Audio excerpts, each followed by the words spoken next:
Talaflava o se whapoponga o talamai Australia Radio Samoa. O le whatupuina o le ita ma le whailonga lanu o se taside o sori ngā tūla whono o le atu ina i se whaasalanga e ono o atu i le lua tausanga i le whalepuipui i lalo tūla whono fau o whaatulanga nei i le Parliament o New South Wales i le so. O whairoe le 9 News o le whainga mano le stete New South Wales wa ngā ioi i a vea masori ngā tūla whono lea tūlanga. O se tasi leo a lātou tari atu i le tere le mau so whainga, ma wha matau o tura i mai te tonu o sini, ma isi baenga o le atunuu, wha te tau i tangata Israelu. Pai mai le roi a Syria le stete Michael Daly, o le ita i lanu, racial hatred, e le tari eina, ma i lalo lea tū la whono fou, o le sori tū la whono lea tūlanga, o le tau mawhai e wha o Sofia leita, i se tūlanga whalawa i tele, pe ita wha moe moina foi ini i tū a inga o tangata. O whaasalanga la o whaeloa, e au fiaideo o le rua tausanga e whalepuipui eise tangata e whaamaonia ia soni ngā tū la whono, a leo lea, e o atu i se furuta si afe le sala tupe te tongi e se tangata e tuatasi, po le lima se furu lima afe pe a whai, o ni whaalapo tonga po corporations. Ua whaamaonia tuatasi se ali i wa maliu i le whale na mu i le itu i se sifo sini, i le tae awa na leila. Ai le taina le lima i le babeao lo ta uana wala awane i le fesosoani whaapawave i se whale na afia i Rowley Road i Guildford. O le afi na whale angai nai se vaenga tele le whale, ai le io ina te peina, ma ua whaeroa to o rima tangata sai ai te tonu le whale i lea taimi, ma anga i ese mai ai isi, ai mawai na o le ua mariu i te tonu le whale.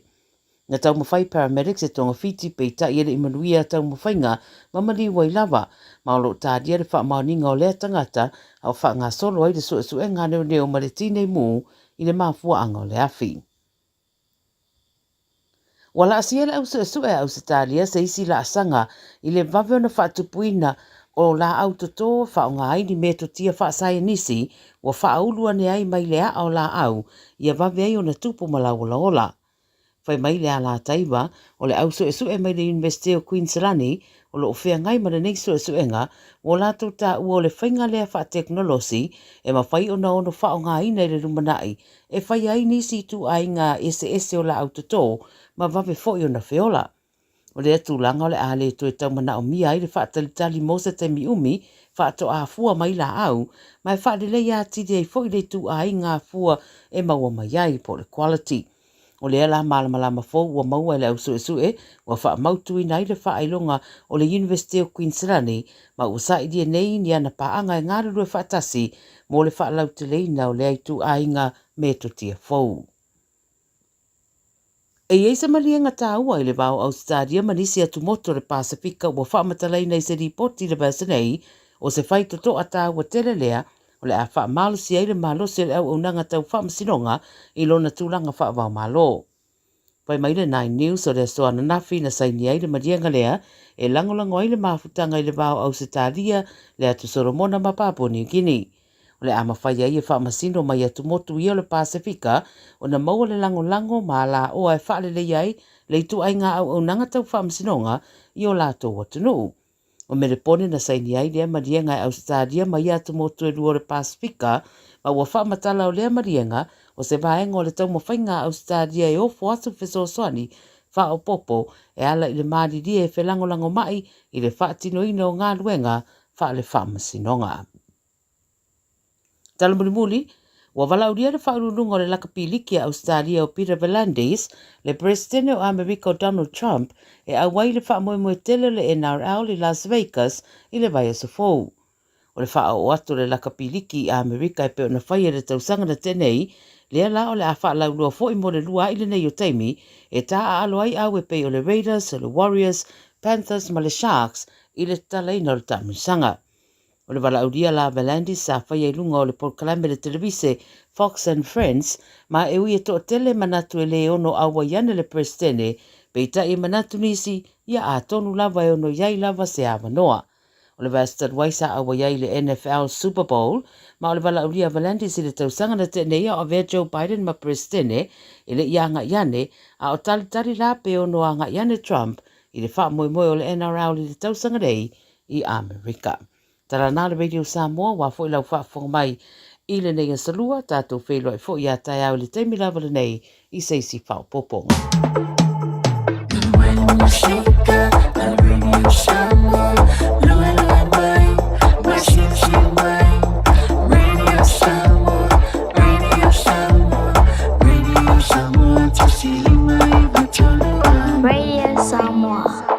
Huge news about Little Chicken! Popeye's all-breast chicken nuggets are finally here! Nuggets the way they used to be. 100% chicken breast, 12-hour marinated, and covered in their signature shattered crunch. Try Popeye's world-famous nuggets today. Love that chicken from Popeyes. A whaialo sa ili se a o ngā a mata molo walu. Au aloe te toi popole o le Galaxy Childcare e tele o na la lai au kilani I saute. E toa tele whaia o ngā ngawaa o le a o ina le whānau e iaia inga whapitoa pe a le sitala lo walu. Tolus fulu I tū la, free. A vanoa le vēna le a onga mo whemalanga inga le whānau, free. Maua mea aia le whānau, free. E iaia inga whapitoa. Mo nisi whamatalanga, whaafsotai le o lua tasi, o valu tolu, lua fitu, lua iwa fitu.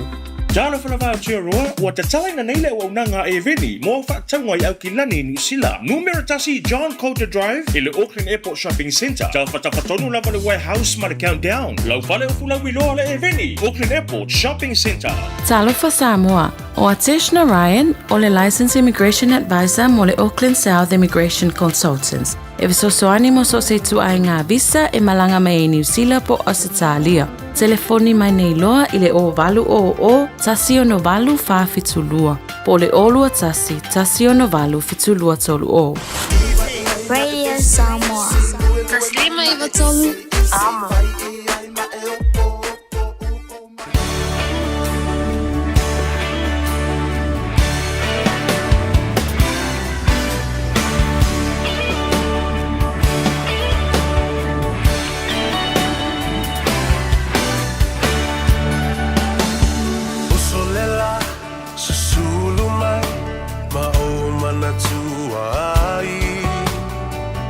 Samoa, le nu'u o te nofo ai. Pe wha pe whea, na ngalo atu o I lewa ai. Samoa, o le penina, o te fia I ai. O solela, susulu mai, ma o mana tua ai. La u Samoa, le nu'u o te nofo ai. E wha pe whea, na ngalo atu o I lewa ai. Samoa, o le penina, o te fia I ai. Hangi mai se matani, e momoli atu ai.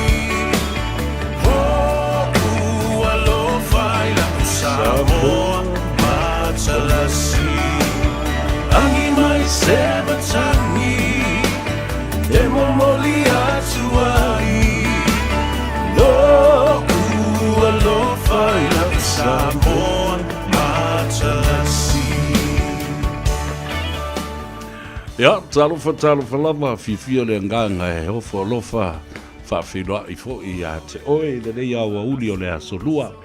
O le aso sfulman valu o le masina o Februari ua afa fo le masina o le ua se fulu minute mo te ai leitu lai whae le whapoponga o le tātou Polikalame o le Gagaifo Faiva o le atunu e na ua tūlalata fo'i I le ngoto atu o le la ia ma whapenao na taualunga I ai tiute ma Faiva alo whiniba o le a lava le ngā luenga sa e whengai mo oe le nei aso po le nofo fale fo'i ma tāpua ai ia o le mea lava le nā e sa ua tele ia tā ua le tāpua inga na ia o lo o tai le soa le nei aso Aftai le tua o mo la vano o tātou te toi whenua I e fo'i ma laulua fesila whae lunga o pe au ngalua le ea e na ua anga le lei mailo tātou tapa au siri le langi tai mailo tau soifua ia ma se malo si fo'i o le au unu nei ia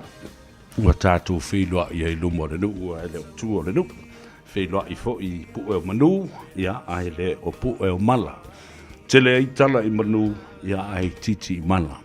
Paftai le tua I lo wanga le lei, si ai le fau o malo, I le pa I o mawalunga, o le whaafonga tāpua I mai le atunu.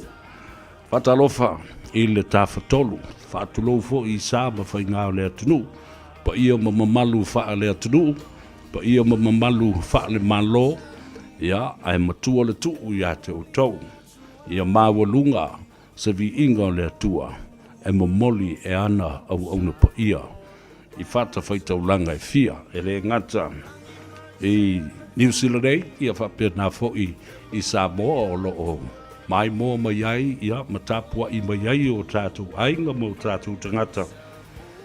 Malana fo I whai ngā mālo mādia o lo o iai le taimile nei. E ko se kaimi kako kali e, kako kalangoa ai fo. Ia masa I whai atu le tala le malanga. Ia mano fuanga fo I sa siasi ai, matalanoanga fo I sa whaatino mai ina. Ia mo tau mai moa masila sila atu iai. I mea lo tupu fo I le nā vaenga le atanu. Ia, ta lolo la pa ia I sama whai ngā Samoa. Wai I lima maa au tu mua mapule I tu au ma la taua. A inga le tai ma le vaa o fonti. Ia, whapea fo I tama le manua tele ma tō o le whale ula. Ia, awa le tāpua inga. A tuila manua, ia sua mwai whanua fo mai tulangi. Sa ole masale au mua ma le lau niu na sailua. Ia, whapea nā fo I le la au nā mutasi. Ia, ma tō o le whale ula. Le whale se lau o le tui manua. Mai malai tele se I pa ia ana lenga. Ia, e whata lolo ai pa ia I sa mawhai ngā o le tātou o te du. Whata lo whai tamam tina mātutua. Alo le tatalo, whaftai fo I le tāpua inga. Whaboe moe o lo manuia. Ia o tau. Nai tamam tina mātua o tu asina sina I mauta malawa. Ia whapena fo I whale o tangata mātutua. Ai mai se. Ia o mauta ngase o lo mwhai o na whaafonga mai ai. Ia mataputapua I mai. I Faiva o alo matama whanau a le atunu. A malole ngā lurua I le nei aso. O ngā luenga ma Faiva. E tā I le tai, tā I le vai. Ai whaa e I whanua. Ai a Faiva o pisi. Ia e mate I lima. Ai a Faiva o le atua. O Faiva na o le atua lo lau sa saa. Ai tufi tau whao I le ola ma le manosi. Ai maise o le tamai maa ngā waa o lo whaatino ai. Ia, ti ute ma Faiva o le tangata lava ia. I le mea ua tutofi I ai. Ia. Whatalofa ia tunu u mamao o le lalulangi. E re ngata I Hawaii, Australia, New Zealand, ia whapena fōi le malo tele o Amerika. Le atu Asia, le atu Europa. Alaska ngale ma Canada. Atalofa I le paia lasi o le tatu tunu o lo whaafonga mai. Ia mamai mō mai. E re ngate le nā. O le tapo inga lava la tau ia alo tatu tunu. I ona lau whanua me ele I Samoa. Alo iai ia le whainga malo. Ia mai se o maunga te tele. O le tunu e pei ona. Fiolana fionga I le au malu le malo. Malana masiofo. Pena foi o le fono o sui tofia. Ia, te nane foi le fionga te mai tai panemia, le sui panemia. Ia, ai maise o le kapeneta, ma le pule whaatono. Lana fionga I le fonga te lai. Ia, te nane foi le fio I le li whamsino sili. Le whamsinonga o whanua masuafa. O le bambalu, o li im te mai tai o le whamsinonga. Le tāwhatolu le nā, le whainga malo, o loo, o ne e ai I Samoa, ia e pangālea, o mai le nei vai tau, ia, e ui lava lao no loo, ia I ngase o malo. Ia le la kako ngofo maka, po o ai o le aminoi, it comes down to a waiting game now.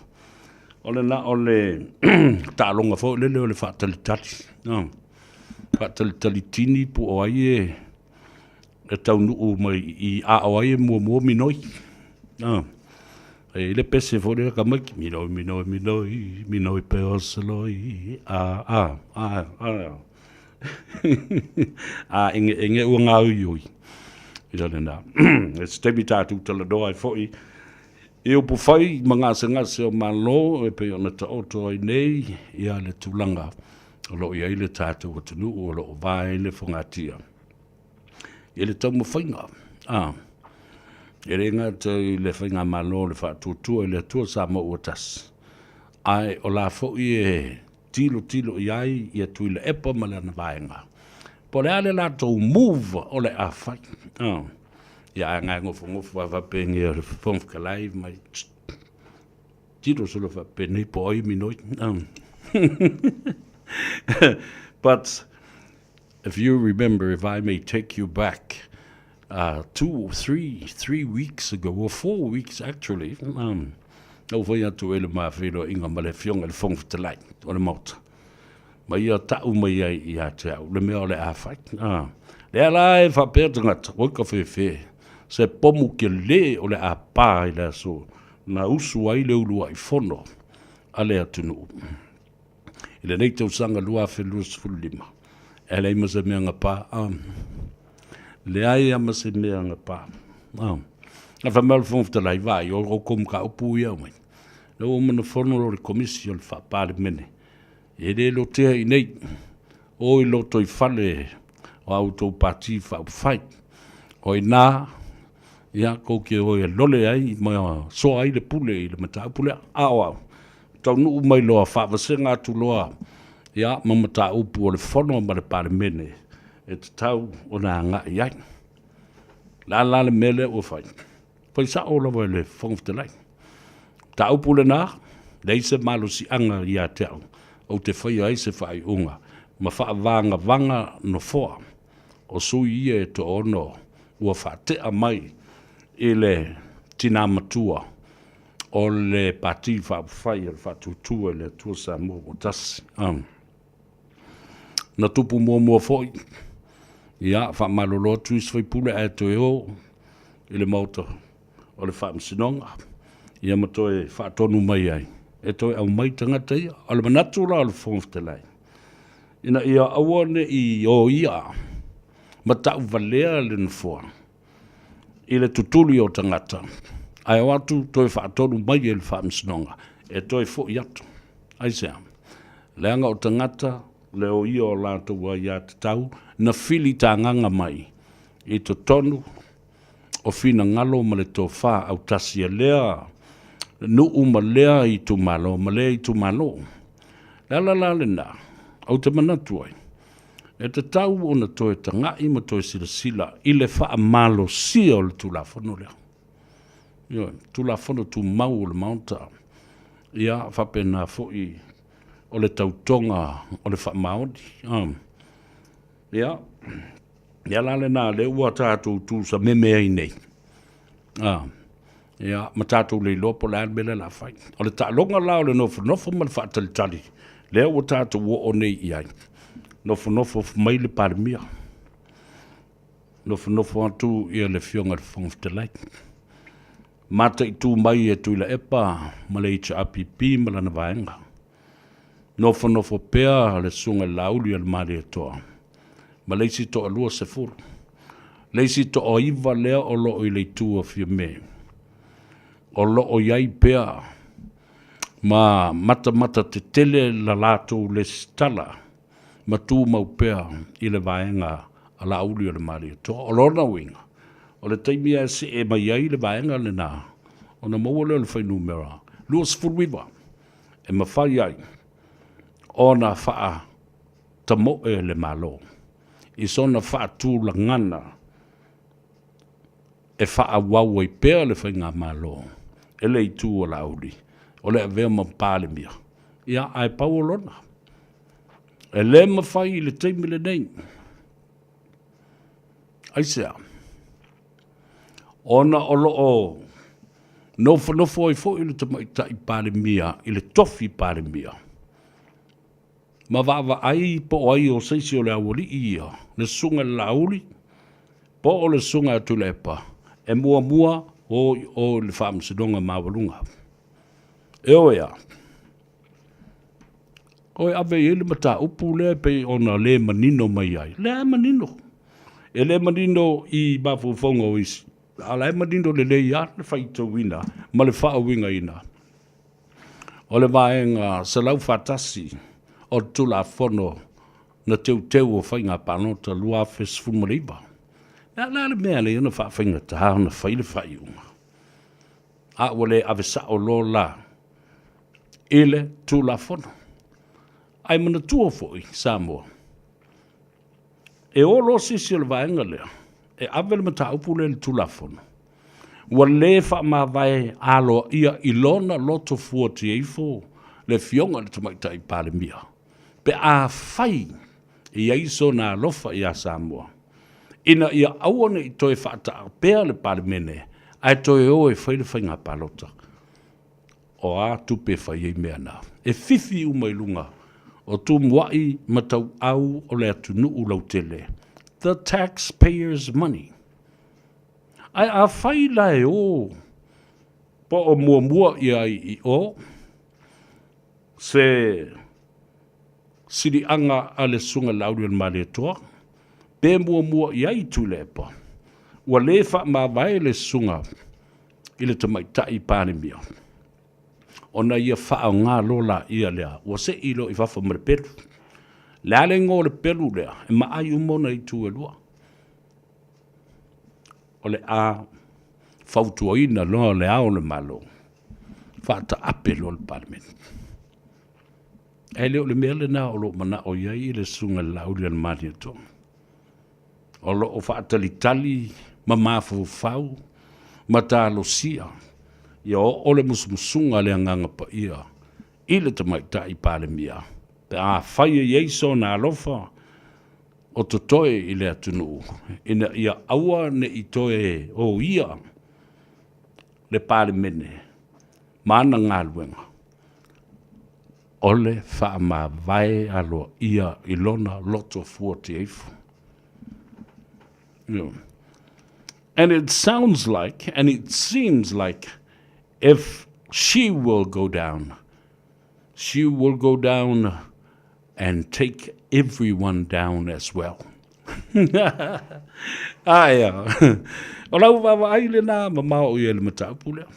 Nobody is safe. Nobody is going to stand alone.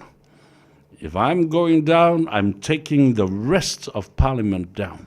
And what does that mean? O le alu foi le nā maave I lalo matoso I lalo le atunu.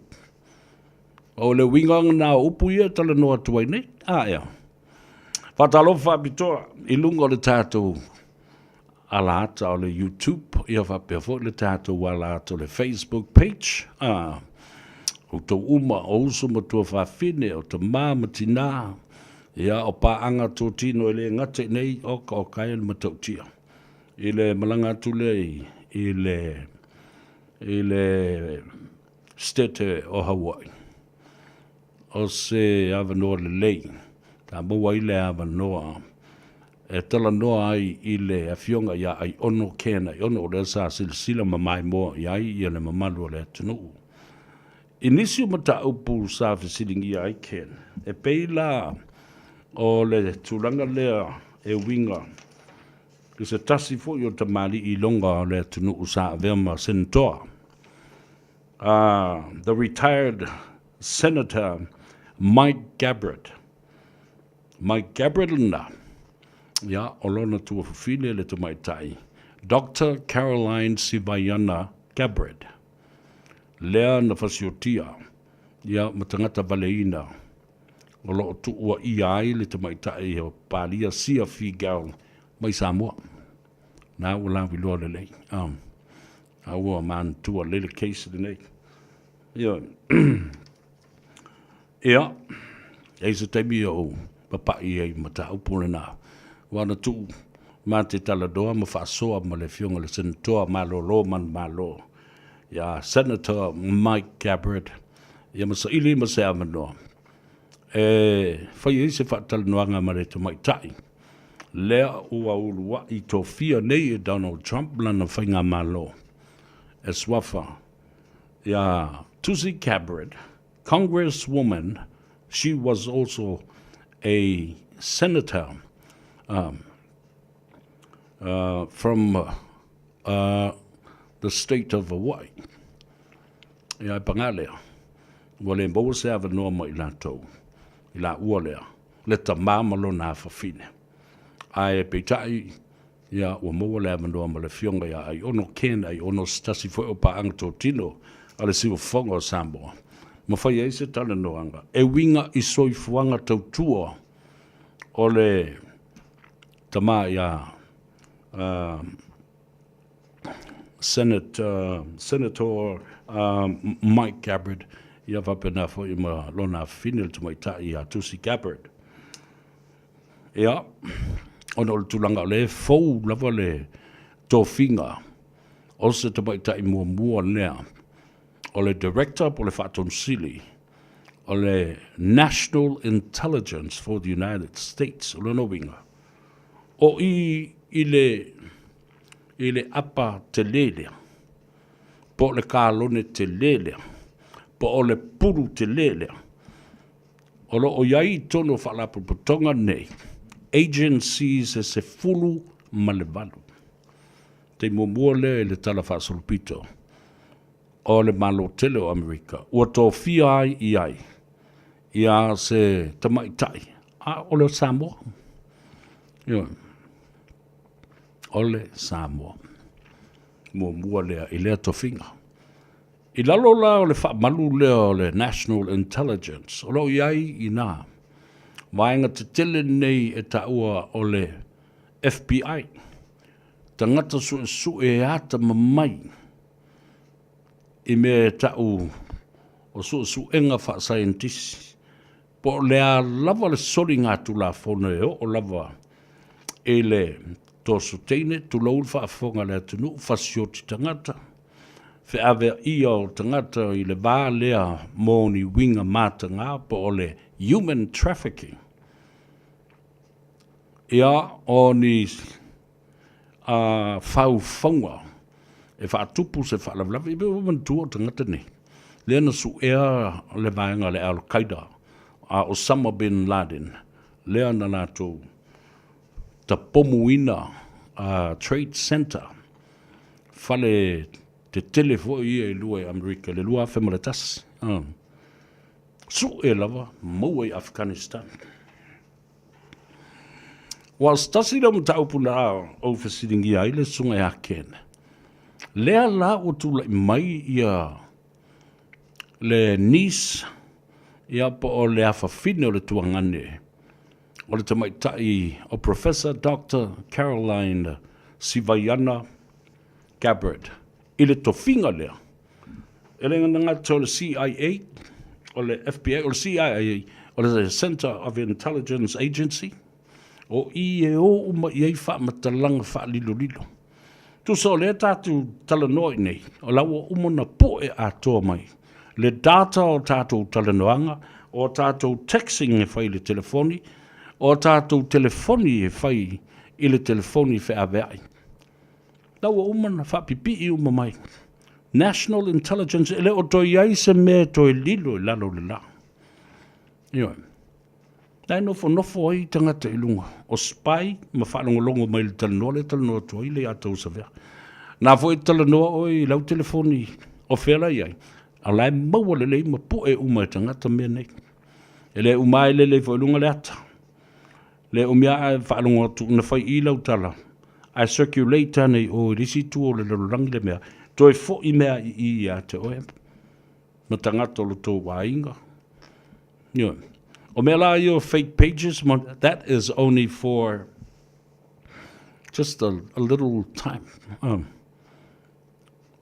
Ala oi loa uma mai lava. E tangata I le mele, po oi le fia le mele. So, if you think about this, and this kind of authority, and the most powerful securities in terms of investigation, ere umi ana su e le mafuaaga o le maliu o le tamaʻitaʻi fuamaʻi. O i latou e asosi ma le tamaʻitaʻi fuamaʻi a Dr. Professor Caroline Sivaiana Cabrin. O le mea na tupu. O aina whaatupua. O le ale taimi na tupu ai. Wa umanga i o inga na whaatulanga mai. La we maua uma tangata. Nana taunu ua o tamaseia. Maua lo. E o le mali ua tu au. Lea fo ina matala no ai fo i malea fionga ia ai ono ken. Whaamata ana watu nisi. O leo whaapitoa nei pe ana request. You know, see, these people could have come at the flick of a finger and the blink of an eye. Yes, we do. Aile o iai se request. Le ai se talo sanga ya New Zealand, Australia po Amerika. E alo lofa mai. Wa tele le fasio tangata I tono Samoa. Ma me mali li wai. I ala whaasori tula fono. A o le mawhaie I tātou. Ona tātou sa ilia ni tali. Ma fo ia whawhita auli. We simply don't have the knowledge and the experience and the machines to make these investigations possible and in quick time. Ele ngata e mawai le tali tonunga, ma le ami o tonu le atua. And in a matter of no time. Sita mai taimi lava. E su e mawai loa. Matala no foi ma le fionga I le la auna fausia. I mata upu tau su enga. O sori ngā tula fono e o tia istangata. Ai le loa. Po aina o tia. Ni wha lave lave. O le mea mua lava lea. Masari no tala no antuai. And I am surprised.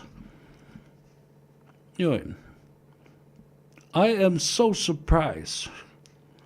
Lo ia tu lava I lunga le ea ma pupula hatu mata I le mata upulea. Ai le ai masesi e minoi. Al tala ken. Sila fia o e savea. Na ufalongo longo e lau porkalam. Ma nei le amatanga o lau forsanga. A fai wale mawhai au na suea. La le mea wale o ai loa. E fai se court order, le court order o se whaatonunga a whaapitoa mai le whaamasino po le stala.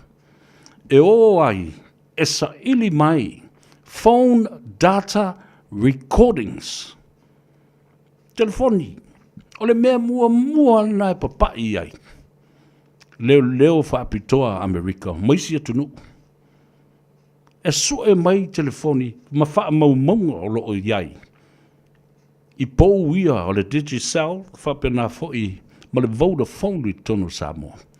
Why isn't anyone, and from the police department as well? So e mai telefoni o limoni.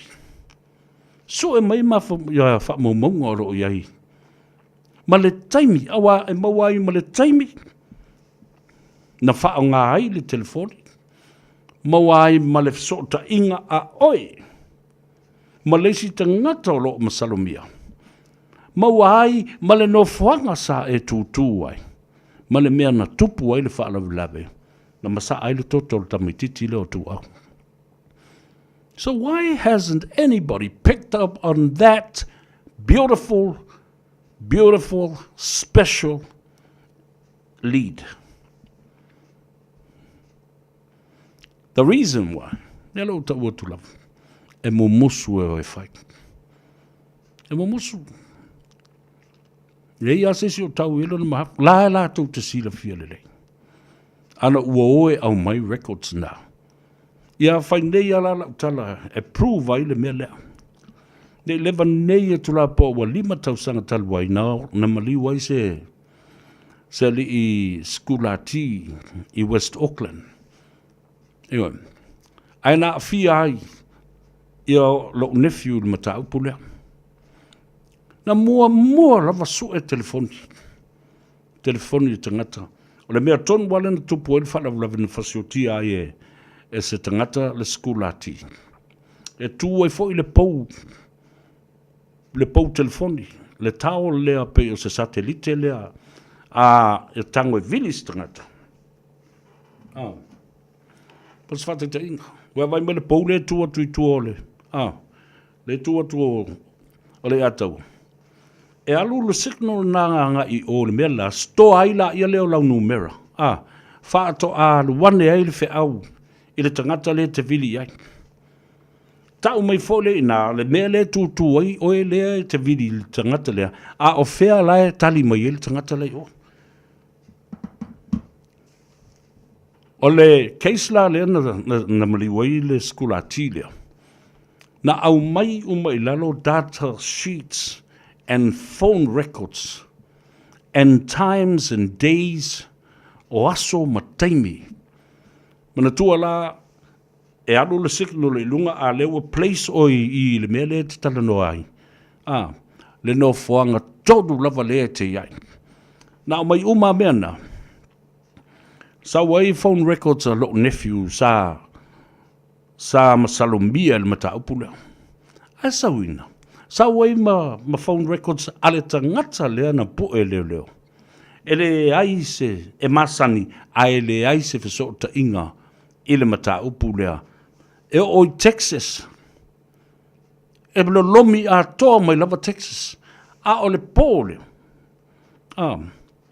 Ele o yei ina ia lo watali.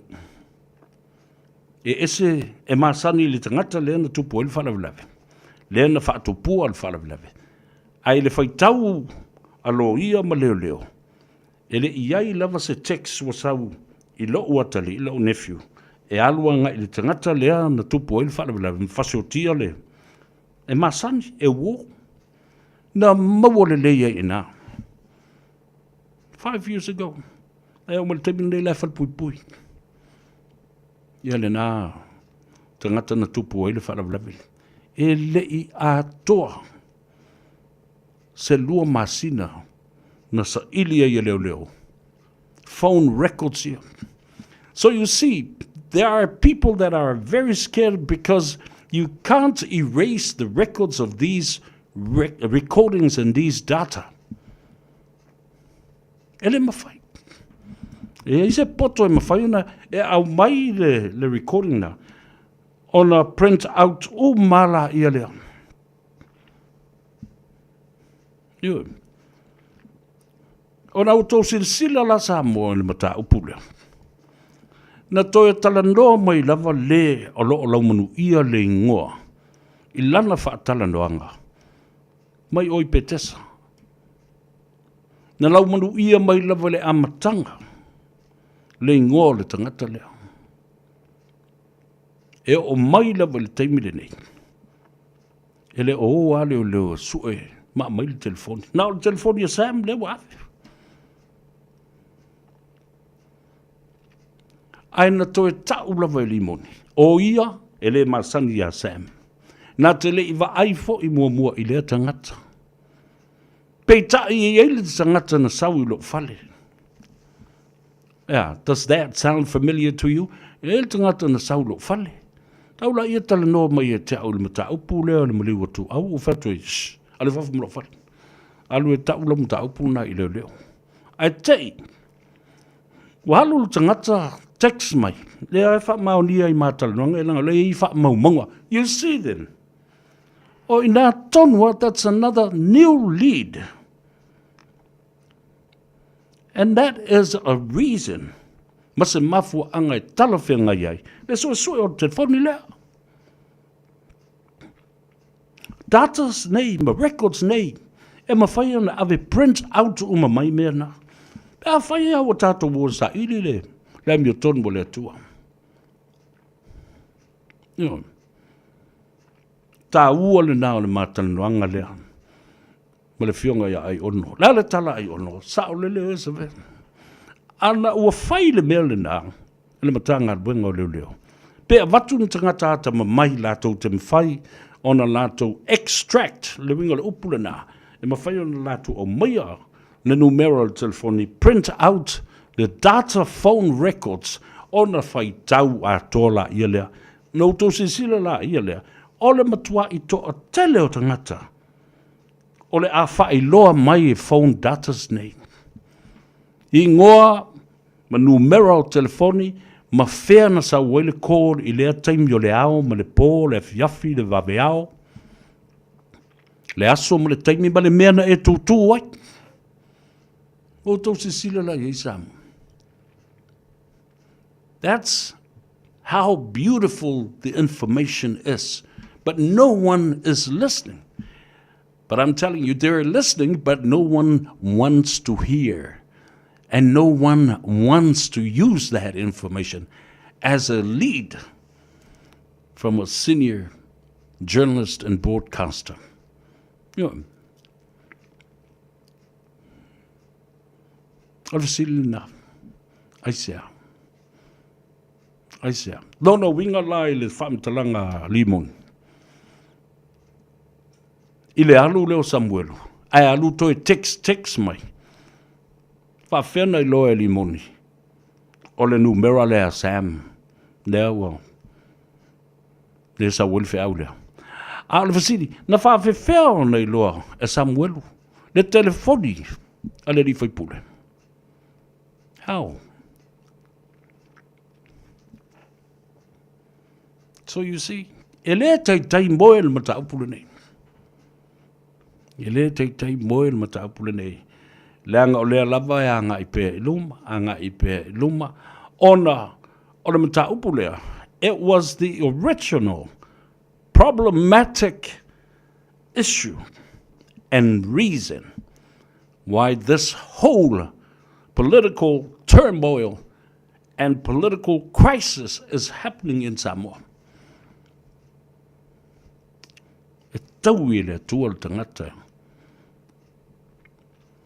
Leo ta le pea ai le whainga malo a le atunu. O tau sinsila lai le onga te lo mene I mea. Pe ana wha pea. E whaile mele watu e le atau sa pea. Lango mai fo I isi. Au tu stala mai isi au wha asalalau. Mā tutua. E no nofo I atunu I whafo. O lo bava ai pea. O mea mua ia papa I ei leo.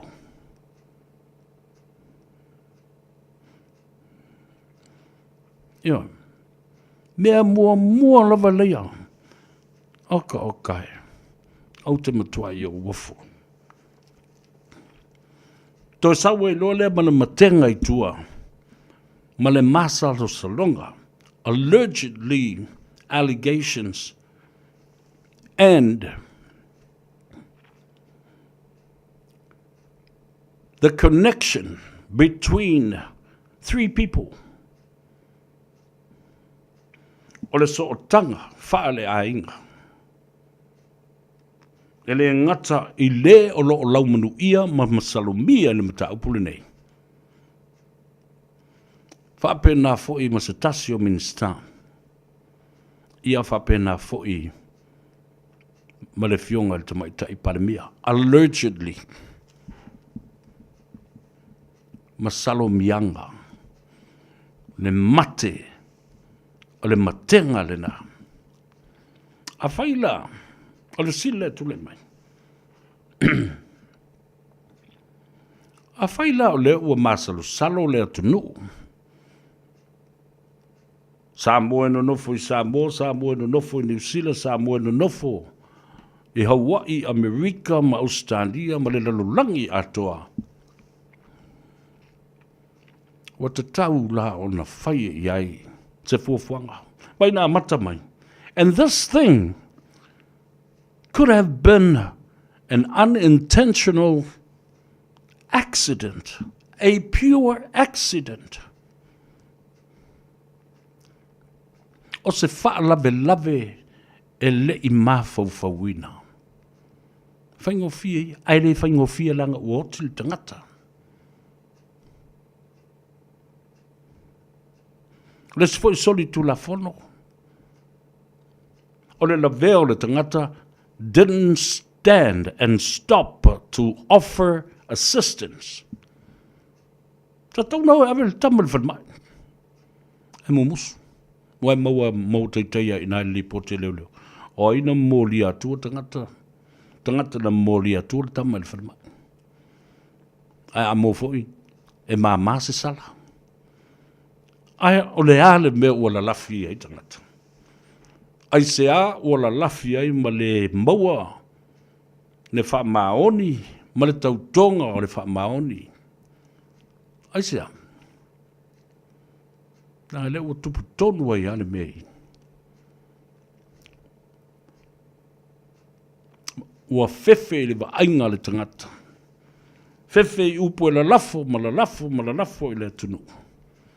A lea ua mau teitei ai i lo nei unga al mata upu lea. Ai vania. E maurulunga tau whinga o tangata. Nā la la le nā.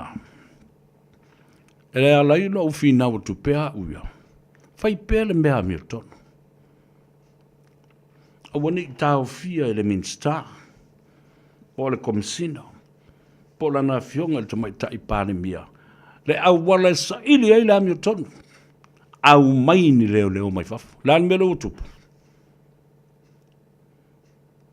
O matua mumusu ai au maini leo. A vatu a leo alo whanga whamai. Leo ia no atu le la tu te ngā lue vatas. Sa ili atu le loa i Wellington, le ofisa au tua Wellington, e tali mai leo mātou tele i maua ina lava. Se tala whapea ua whasilingia i mātou a Samoa, mana mtanga luenga, po le minsta po oi lava. Mātou te whasoso ni atu ile sa ilinga. O le tangata na tupu ele whaalawa lava e mamaliu ele tama onga lea o tu au. O ai la le ofisa le ta ua le se a oi le ofisa lea o lo ofia le tala lea. Ana whapea mawhai ana whai le suenga na batu wai leo whapitoa. Forensic investigators i le tu malo ma le tangata valeina o le fionga i le rii minsta i le nawai tau ngā luenga te tele le malo. Ia luanga lau lewa ula kamu. Nā le mea na le whai e le mea le nā ele tamaititi lea. O le pongai a tō lava le nā o nei mea uma o tutupu mai. Talo whai le atunu a lai loa. Ia mionga ma me whai e tangata.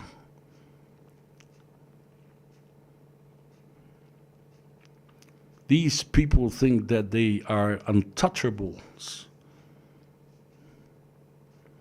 Solingo le tulafono. Where's the rule of law? La tali le atau sa vea, o fea o iai, le alo le tulafono, ua leva na oti. Na tanu le lua vai aso o tuana iatu. Fea o iai, le whaamitalanga, no one is above the law. It is allegedly, by the way things are, somebody has been protected by law and others is the sole cause of all this chaos and turmoil politically. Ngase now malo. You fine. No.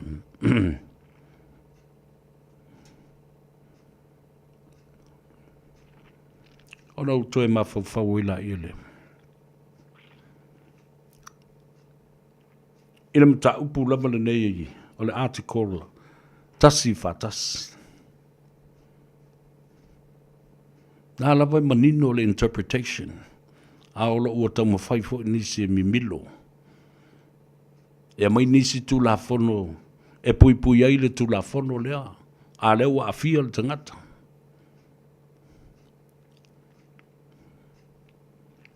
A fai fo la ua nofo ma whaatalitali le sunga lauri al maria toa ma le to lua se fulu leo. Olo o i lalo o lano tainga. I le taitai wha ma vai alo ia i se loto fuati eifo le fionga le tamaitai paramia. A fai fo i lae manatu le sunga lauri al maria toa nā te le whaatūlangaina ma whaatūlai se lafo ua le trero e whaatūtoina le whionga te maitai paramia. E musu, i le sunga lauri. A whai o nofono foi mo whaatantani le sunga tu le epa. Ona tātou to e foi mai lea le mataupu lea o le whaatantani.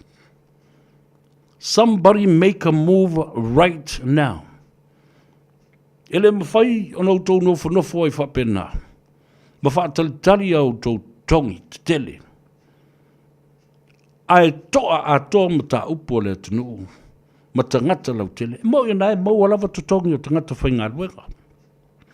That is the normality and the normal operations i aso whaipea, maso whaipea. E ani tu la fono e pasia.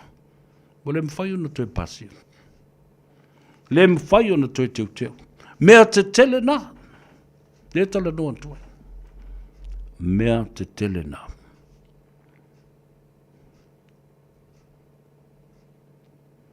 Awai le mwhai ona whaatu watu se lafo. I le teu teu ngō mata aupu nei. Ai langolango ina e tula epa malana sifuma le walu. Ua na o le sunga lauli. E mawhai ona langolango atu pe a whaatu le lafo na. E le fionga le tamaitai pare mia i le teu teu ina o se tu la fono tau whaafi. Tu la fono na e tolu. Teu teu ina le whaavae ma le whaatu to atasi. Ia lua ulu o le whaamisnonga. I te tonu o le atunu. Whaamisnonga whanua mswafa, ma whaamisnonga sori ngā tu la fono. Ma le whaamisnonga o taui. Mō mea e whai e listangata. Civil litigation and the criminal court and of course the Supreme Court, the Court of Appeal and the Court of Lands and Title, a Samoa.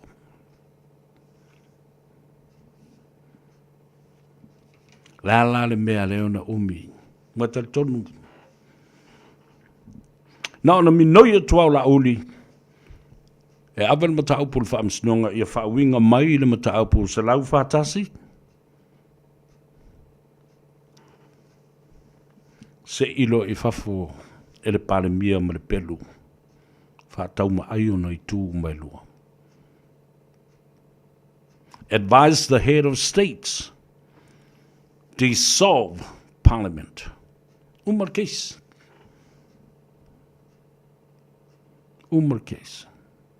Yeah.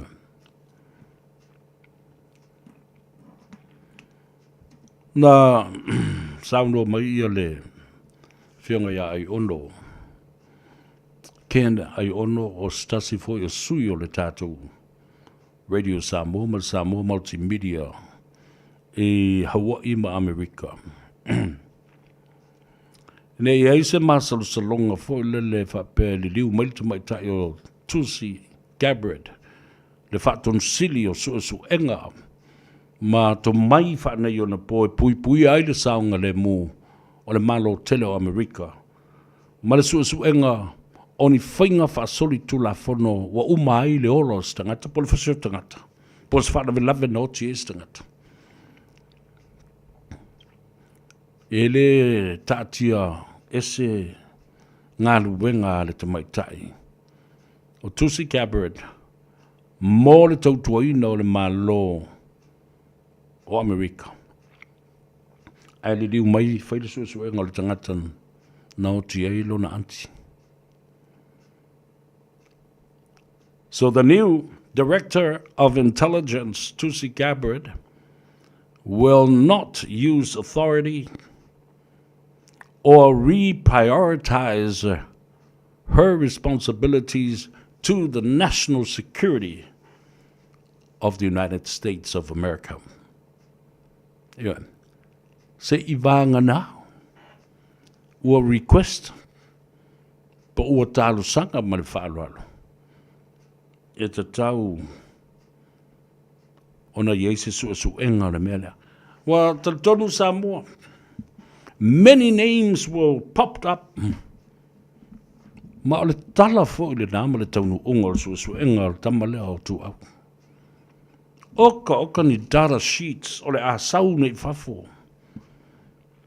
Faipule, maisi faipule, o leo, o whaurulunga o matanga ruenga. O le pale mene.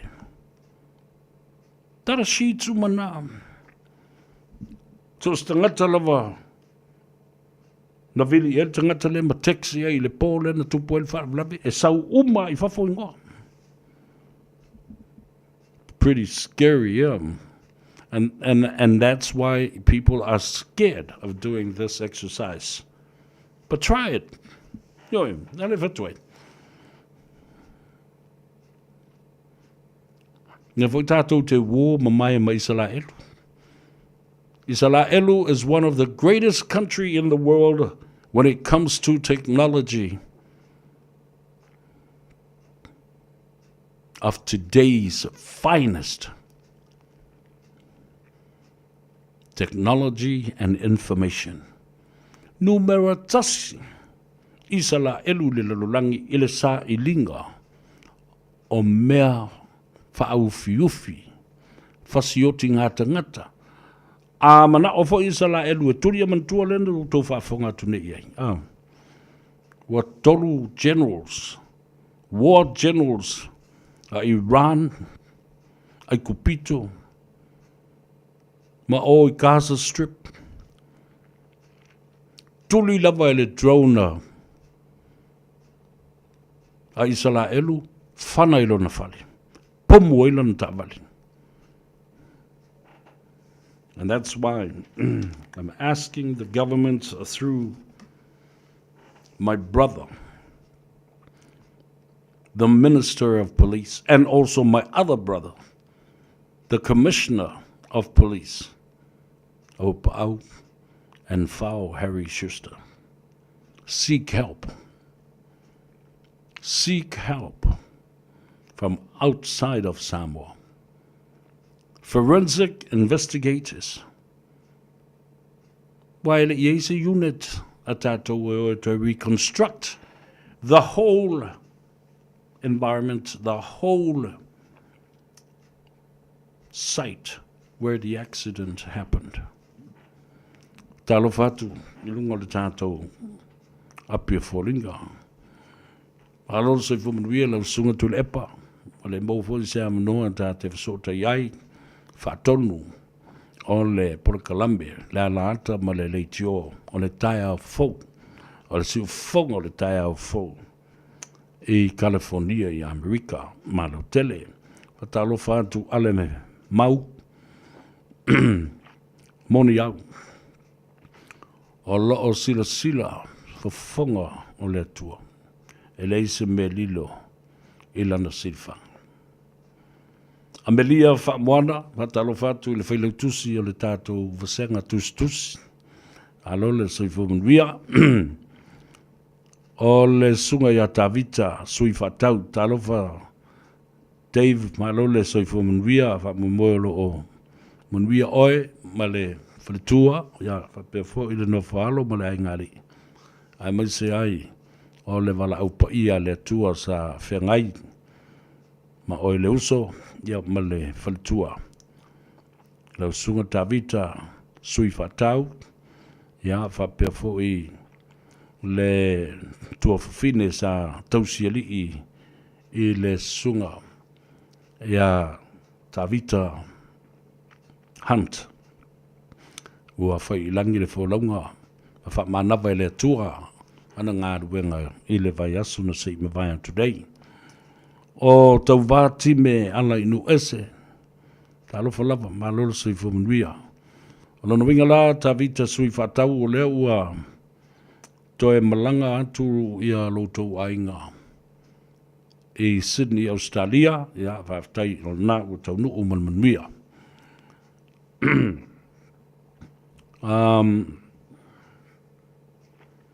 Watalofa atu ia Marietta P. Talofa, malolo se fu manuia o lona winga. O le fasiri mai ia Marietta.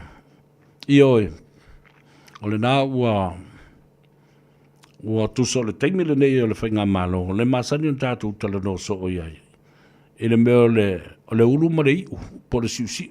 O le pūlea lea, e ni tangata to o la iti o se atunu, o se whainga malo. E la iti tangata, tūboi o risipito. That's exactly what is happening right now. Now the minority is ruling the majority of parliament. The world is watching and has an eye on Samoan politics, the turmoil, the chaos. Are we stupid? Are we stupid? People think, oh, it's brilliant that Samoa has gone through this crisis to help solve problems, political problems that other countries are facing themselves. Whama i o tua mana i a le mere o whai, le o tupu mai Samoa wai loa ai. Mo ai se tari teu wai ni mata upu. O isi atunu. Mā lātou whainga malo. Talofa Siliana, alo se fu mria. Talo fatu o tau wā ti me ala nu ese o talo ai au tiu talo falava malo se fumria tuala whalaa efi patea talo fa malo le se fumria ne te va mai tu le o ne ai na isi o tatou ne ai e fa pengasi ka ku ambio o le whatalofa pitoa. Ia vai whiringa, Kafa Schuster. Ia sa oe. Whe maitai au fo, sa vea. O kalikongulama. Voi loa uma e leo. O... Whai pulang kupu ai wharawla. Ai al kemingei. Pau a le mea. Ia... A leo ua whai. O le puinga. Ia la ngona nao tangata. It's exactly what I've said so far. Now, o le ilofo i po feo iai le tau tinonga ma le whamaoni. Tau tonga ma le whamaoni. O le whaongale u whapertania. Allegedly. O le tala. O masalo salonga. Ai tātou tele o tu ua ia. Se tangata. A o tangata nei na laumanu ia. Ma whaeloa mai i pola kalame o talafou ma lau whainis. Tele loa la po lale mena tupu. Isi tamai tai lea na ulua i whaia mai talafou ia le TV1.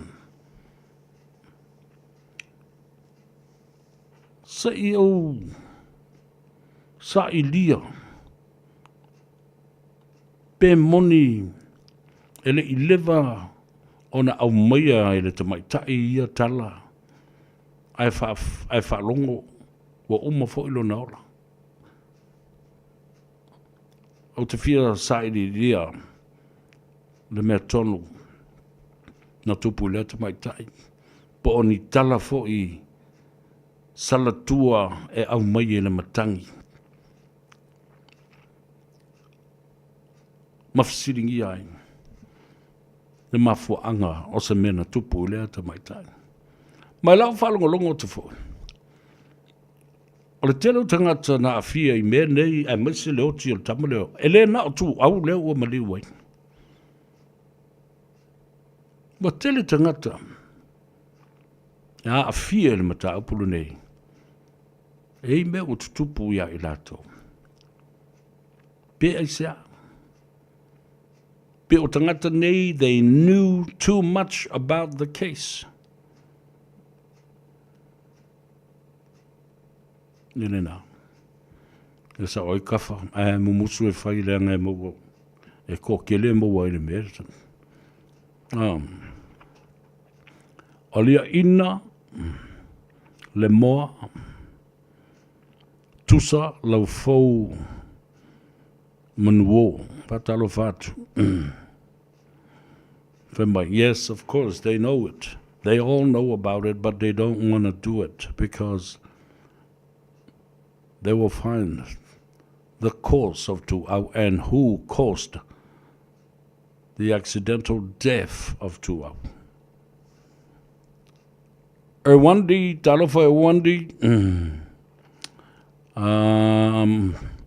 New Lake Titi, Angie, Nawa, talofa lava malolo soifumvia, New Lake Titi, ya, vapena fo ia loli, anga fili, talofa lava, malolo soifumvia, vaftai, Loriana Neweli, malolo soifumvia, oileo, talofa. Talofa ya kai pusi. Leo lori. Ya sau alwe. Ai se lori ki.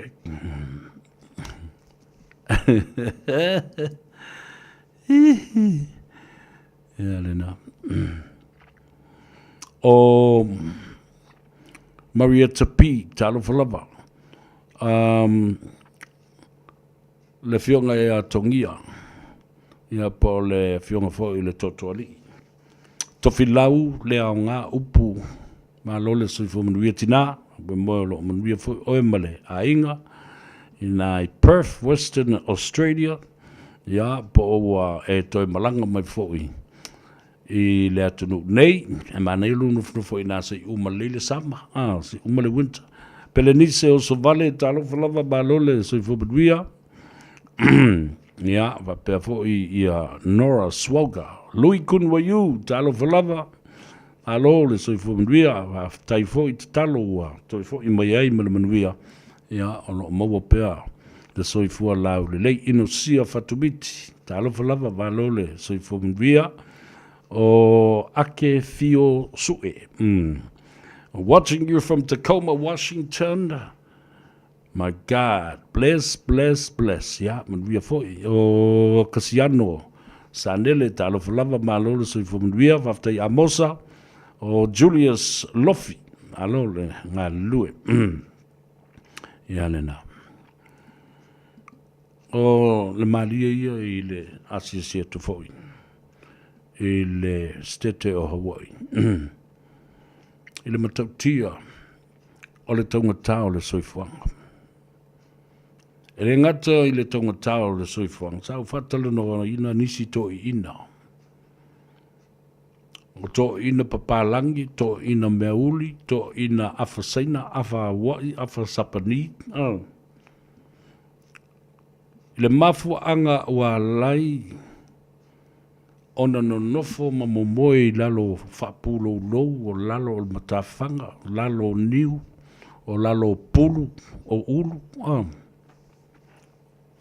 No nofo i polo kiko, whaatutu wai o lato whale ie la iti fo ie. I'm telling you, we are so blessed and lucky in this country.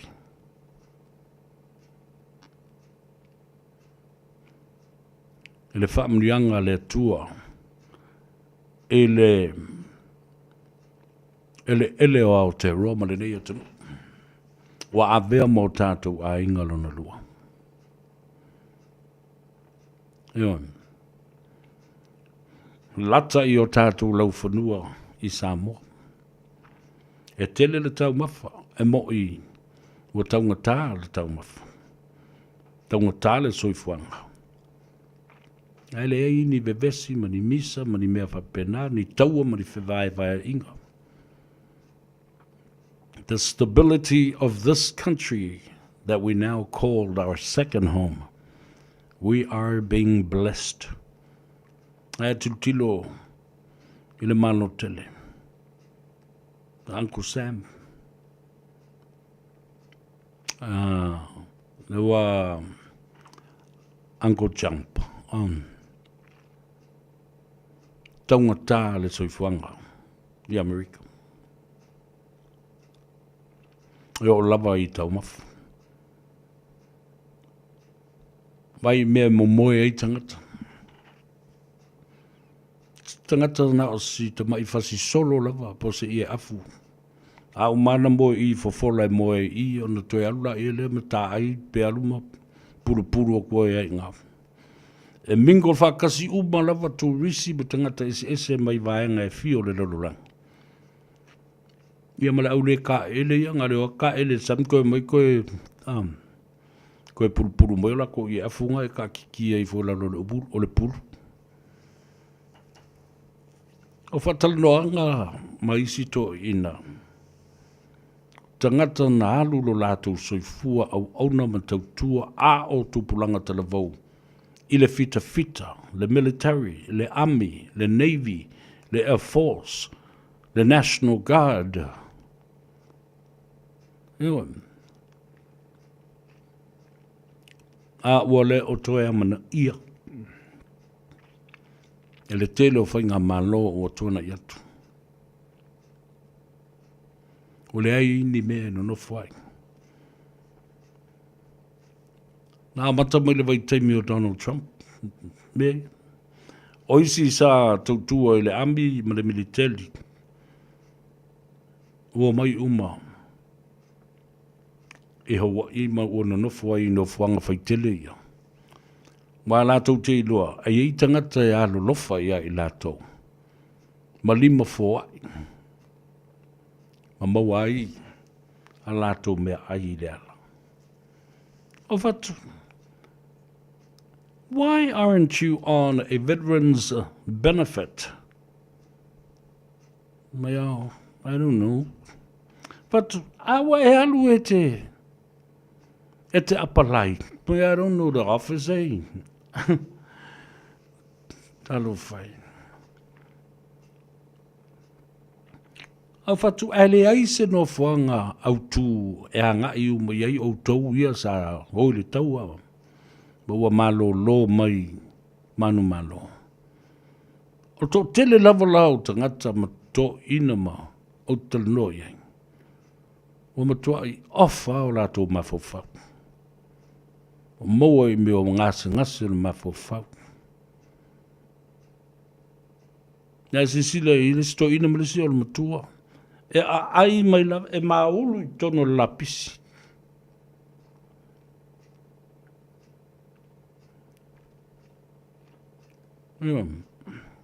Maulu te tono la pisi, talo whai. Tangata nei wa lewa na tau na toi whai I eise fuafuanga o le whainga malo. Ia mana tuala. Ese umasi tete libas furu o Amerika. Ma la tau lava tu la fono whaaloto I whale. Their local internal affairs. Ta wai na look after tangata nei ma whai e ni fiso soani mani alanga manuia mani alato benefiti, social security, health care, health insurance, housing.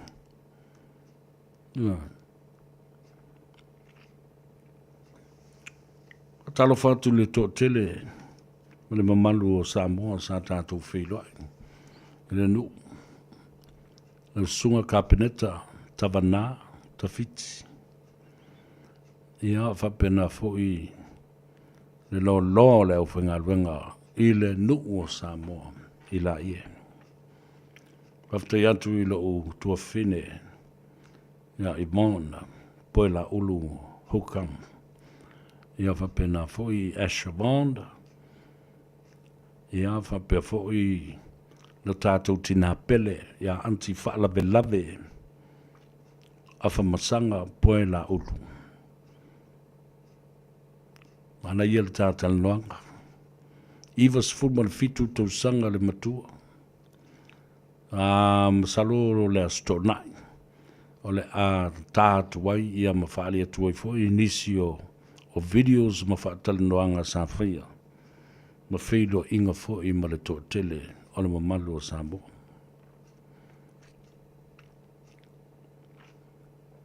Whatalo whapitoa I le sunga ia ai ono mane ngā ruenga fo I o lo whatino I le nās tete o le malo tele o Amerika I Hawaii. Ia, ai maise fo'i. O le ngā ruenga whesoswani. O lo o mawhai o na anga le leia tuwai I tangata nei. I'm telling you, and it is true, one of the problems, a social problem that is happening in the state of Hawaii, or Hawaii, is the homelessness of veterans. Tele yo I lato, te Gagaifo I isi, wafu ua wheo au ringi of. Nga le mea o le ufu vai ala pipi I le ki ngorisko inga. Te vaile yei, they show. But look, hey bro, look, I got shot over here in the leg. Yeah, got shot over here. Oh, I got cut over here for well, my Vietnam. You were tangata no le tau I Vietnam. That's how old are you now? 78. Tele o manu o whaari mai e nai tō ina. Kere sa ukaukara I loo mākukua wa. E awhoi. E whiu e whaasufi se loo makua e kalango mai. Ia la e pūro walonga I awhuma. Ka nguru le vevela mo le mū king o le la. Tāra whatu I le tō tele o le tātou autustusi. E le ngata I lunga o le tātou api o fōringa. Ia, me se fo'i le tātou Facebook page, ma le tātou YouTube channel, la tātou o tāle pese le vai I fo'i, te li lava ma tā upu tātou te whasoa I ai, e le nei fo'i au uli ina ua. Ngā Gagaifo Faiva o le atunu, ma tā walunga I ai, ngā ruenga sa ngā pati ai lo tātou tunu, malo lava, le ngā rurue, taua, ma le malo fo'i le taua tai, saunga le mu ia lo wanga ia tu le fale. Tau mo bori oe ele vesele a Sayo Frank Sola ma to fanga meke. Oi ai o la uo fa pele le fionga ia fana na Jerome Gray. Pe moni e ua tasila upu se I teu no whaamaoni ele ao ngā o na whaamamulu se whai ngā whaamalosi ole mea lea wai e te ita whaitau pe moni e au ua le vaso ta te a Ere ngalo oe lo ufatu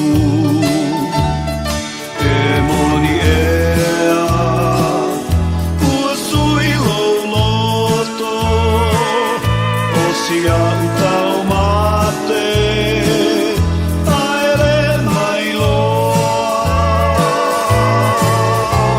Ta ilo la ia pe tasi pelua E sili la lenda mua mua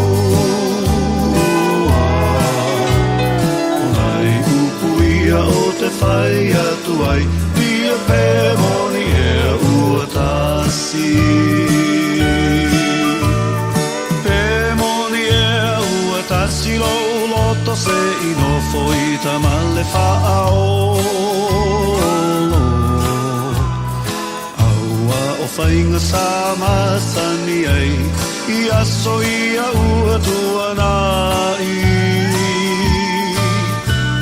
Momo ngai a aveta ua funai Matino e tasi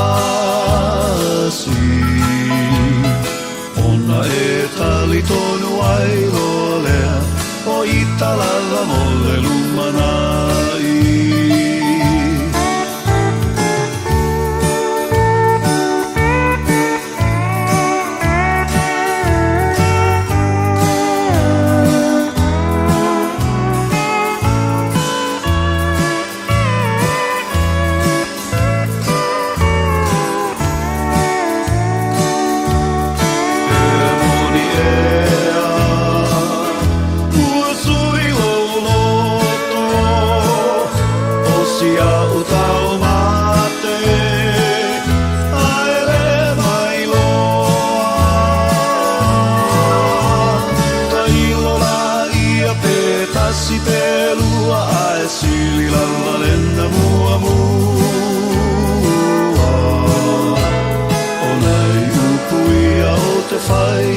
ai dia pe moni e ua tasi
Fianga sui filoi mai i le uso ia Sayo Frank ia fa pe foi ia le tamai ta ia to fanga meke magi aku oi kela ku ho yo e le pese foi ngale to fanga i lungol maka fanga mai pokilo ale fatto si mai tamai tai o ati ia va fu se tato li poti mai tato falta vale le Henderson casa fatalo fatu ati balole so fu mria malo se so savea ia na ngi ma foi ese o foi no papiona a foi na tapo kala me le ni tu la le aso ia malo le malanga manuelo lo sungo le sidu wa se tali mai lo fanga malanga le mesa ia malo fo ile edi mu ia o wal na te edi va solo atua e o le sawa e edi fo ile sa ya le lei o le mesidio lo mavia lo fionga le mai tai ya male tulangolo ya ile ngaluenga o le meta o le na vile tu fa me pisi o le me le ila le me na tu tele ya kon kala te fo ya va pena fo so sorry yo tatu tangata ai ya o le ase tala mai le tulango ye le tatu ngaluenga ya po se li poti fo mo le tatu falta vale ile na va ya so tu na ya tu lo tal no nga mateto ya fa pena fo ile so e fa sala savea ia ono le sa le awai mele tapo kalame masani fo ia o le na sa fa ile mapo kalame ma taito i na ya so fo o tswana ia o le pisi masani fo ia le sa so fa tsavali ne le Henderson Cars ia o le Oana nei ia le safa nga solo ia tato sign up fo ia tato konkarasi fo i anai a inga fo i lo fa pe ona apalai me ala tsavali i lunga nei o kilani ia o le wa fa mai a uma ia lato sign up le asu nei ia le tapunia ia tato fa tsavali nei le ono ia o lo nga lulu ni so le au fenga venga fo i application le malo la tsinu sa fa pe ona tsina mai nei le sai au ma nei la fiafi ia o le ala o le fa uma ai le i tapunia so le tato company ia o le weekend nei le fa pe ona tsau mai fo ia tato a inga me la Lord Christchurch ia le so ana nei ia le fa pe ona me tato a inga pe maole to alimo tato a inga me Lord Christchurch ia mai nisi fo i pe to alua leo mai me la lo i wanga nui o tele lo pole ale mama o wanga nui malunga nei o kilani ia o le lei o mai nei tato a inga fo i me la lo i wanga nui ia ma pamste nof ia la sona ia fai la vasipisa la sona i na ia tato a inga le fai malanga me la lo i me piki ala to ta vale ia fai la vasipisi pisi la vale Henderson Cars mai lava le amatanga ne tausanga ia le sipa ia mai nei o February ia le la masi ia o le pisi masani lava ia nei te toa inga lo whapeona whiamana o me tusoani in lato sa avali. Malo, whaatai, tā ua tele, nā lava o lana taimina e tu e tapuri i tātou nei le fiafi. Ia e tapuni ne leono. Ia, e leo toi mamau fo ia ai koloki le kādari kengi o le a malanga, ia. Le si vaenga tā ua le nāe māsani na whaamanatu a whapea o le te ilunga le benefiti a mana o mia e whaamalosi lau application e mwhai au na mai sista ngā tolu tau ai ngai whainga ruenga. Full time. Ia ai alu ale ta vale lalo lo ingoa. Ia. Ia sa le sa vea e ta ua tele tu langa le wa e ta ua ono le to tele lava le o le malo le tunu o lo fa benefiting le benefiti io to tele lava o lo benefiti io ai o lo ofia mana o mia se so soani I sa foi ia o le lai e mana o mia lava sa full time e tu sa lava le benefiti o le pensione ma le tata casho ma le casho e mana o mia lava tata full time io tata le na tata sa polo application ia o le sa vale e a lava sa vale lava lalo lo ingoa o ile se benefiti e te tongi foi e oi foi e fai pe mini ia o le tata le full time na se tata sa e supporting a lau application ia e tā ua tele vaenga nei o tā ua o no tu a tele i le o malama tūlanga leo ia o lo office o lo o anga I sa o mai I le officer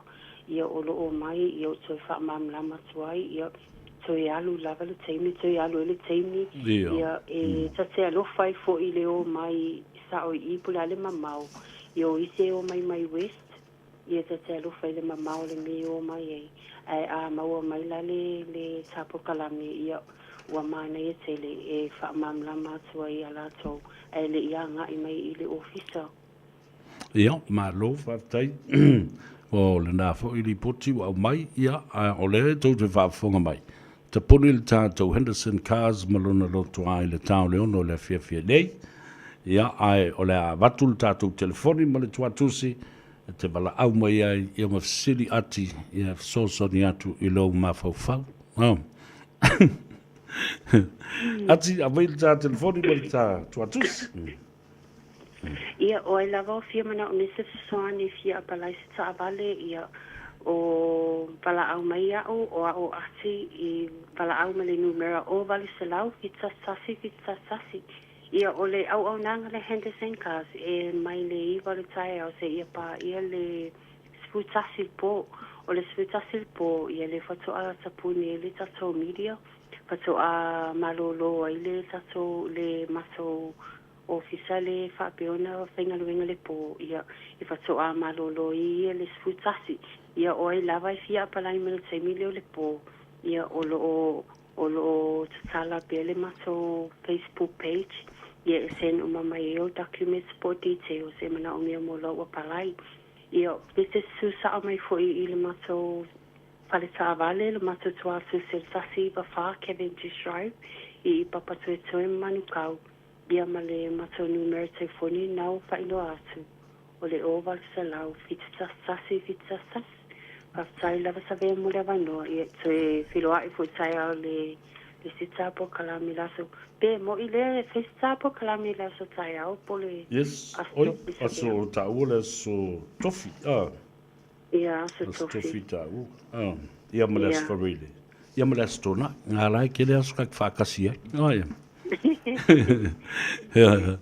ia wale lei fafte tele lava ati bol tali poti anga leile tua pe a fa mai ia tu te be fai vole nei a fiafi feilo I le aso taiau, ai le stofi e ai fa soi foi o bolte nei. Ia fa soi fo savia, ma la fiasna lo fa. Pa tai. Ia ole li potil na mai atil tatou falta vale ole Henderson Cars e te bo el numero leise togi. Over salau fitu tastasi ale ole na. Ia nga ia le lato tuatusi salau vivas fu malfa Cavendish Drive I papatoitoi ia po manu kau foi. O lea ua a whatonu lava lei tu lai lima fa malonga lulue yo tu Faiva lo filima ile nei aso ya anga le tu le taimi koloki ile kada ya manga ia ne loa ile tavale ia po le pasifo ya la tatu o tale pesele lo fa tu mo oe o lungo le ala tele le o te va ya tu fa mai ia tana Seville, we're on the road right now. It's very busy. O le uso ya tana lona. Ya fa pe fo ia le uso ya so alo a fa le tele ya alo fa toli so alo ia fa pe fo sio tosi ia male fa nau ina mangele Marietta P talo fa Marietta talo fa lava o tai fo tu le pa su alio talo fa lava malo si fu lo fionga le fa tonu lea o te mane pusa talo fa te mane malo le so fu mria ya ma auto u malava e se ngana tangata ye o ilunga I pengi ya tangata asia o frumosi party putosi ama yo gigak Miriah Catalina malo on Daryl Billy malo se fu Maria Amelia va per foi vai la oia ila tau ia lo whaftai tana lona ia po tana iona malo tana lo lava se fumria limi tole fo talo falava malo se fumria talo fatu lo uso Marcelino Masoe to lo swafa ia fa pena fo I sio fale tua whaftai le tua o mo le avanoa ile so na fisa tatu filo ia ile state o Hawaii you ya mamana tu ai fo I nei te mani ina ua ia malanga ma sei mai le fusi o le siampini o le larurangi I le panga o le light middleweight I will always remember and admire those times ya tasile nei ave fu I o le tato to know if you lava ina feila I fo ima oimale le uso male fale tua I lea sona na fi ia anga leile tua ma ia maua soifua fai o whaalongolongo mai ia le ta uncle fo I lei Alaska Mr. Wolf o e whaalongolongo mai I Alaska tasi fo le dei tangata ta lawi loa I le ta longo le sisi ia sa nga ia tu ele sunga Marcelino Masoe ma le fale tua I le nama ia so asi le la lo fatu le atou Seville mo oe ia leuso Mr. Wolf or Brother Wolf o le maua atoa le ia nga leile atua I lo ngase mal fatafa ina ia maua langona file mo ave ese ti ngā le tino ia ma mure tuai lo faanga mo oe ia la tātou e tale pesele ia e whamanuia tuai le ngata le tātou uso nei Alaska le sunga ia brother po le Mr. Wolf ia malo ainga ia manuia malo longa o lo o whenga iai ia mautou o le ua malo lo ia ngā luenga o le anga I le whale o le fo ilungo o le tāwale pesele nei ia walo whātuai ma whaala o mata ilungo o le awala ia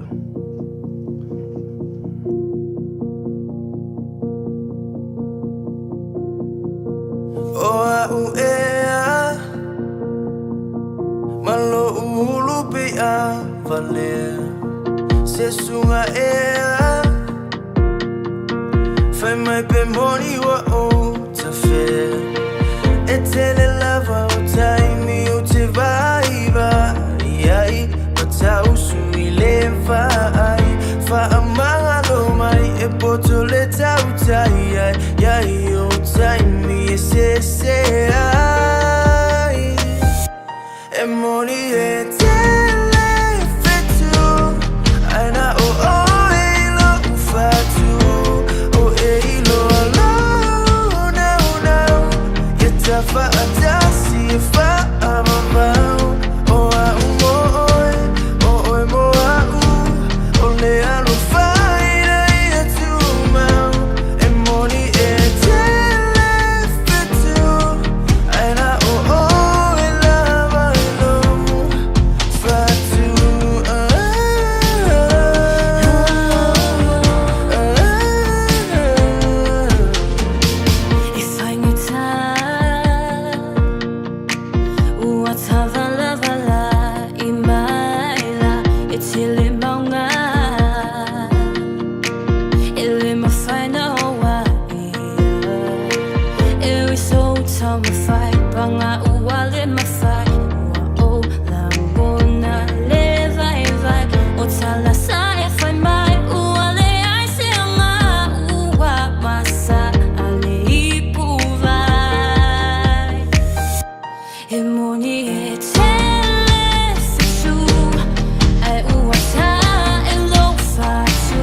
Ladies and gentlemen, welcome to the magic translation of Denver.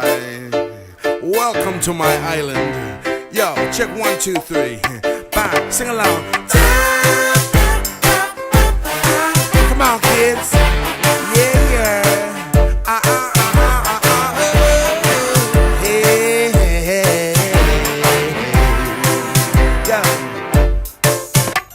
Falongo ila umusika means listen to my music.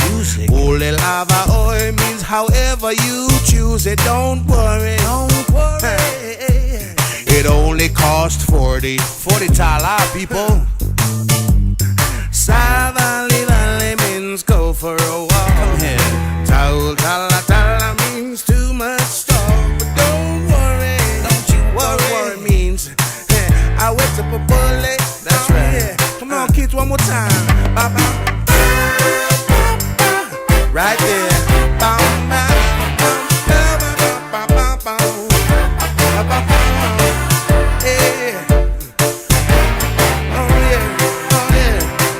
Check this one out.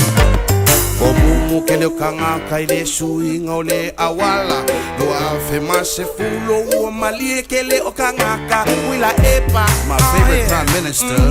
Yeah. You're my master, hey. And Milo means around the world. Gagaifo it means plenty girls, but don't you worry. Famole mole, oh yeah, oh yeah, oh yeah.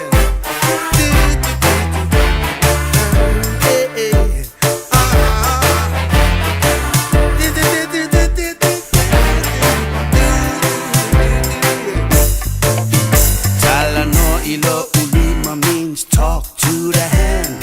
Awakify Ali, take it easy, man. Don't worry, hey. Just take it easy. Take it easy. Vaila, ole kanga kaya sola maka ukia lela kapi. Awo ke makoe sole lelewa ii, sole kiunga. Man, my name is Michelle. I used to be a boy, but how you like me now? Oh yeah. Welcome to the magic translation. Yeah. Oh yeah.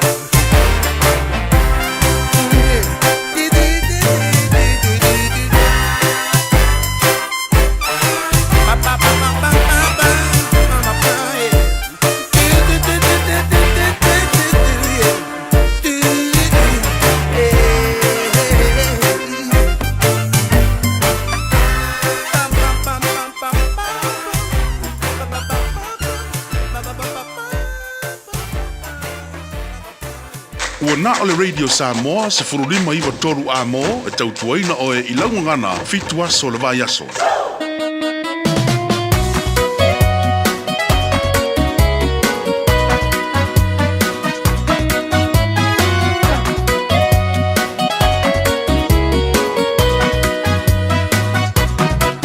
Samoa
Lea la lea o no apa apa i o paia.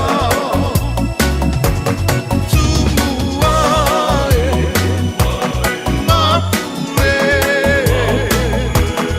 aina mala totama ala maia ua matangi tau aina lausa oia ue Samoa i toe poloma.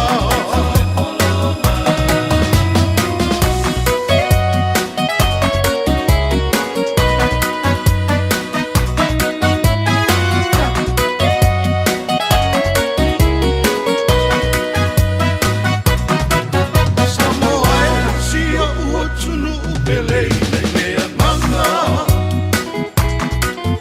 Ia e sila sila i le to'o e tamai i le ata. Me i fa'a mamato i fofonga ai whai mawa ainga.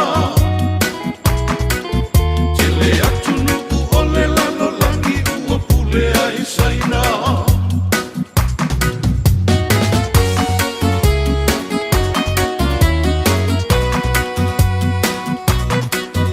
A sana uta ia tonu tai ai olo uti ute.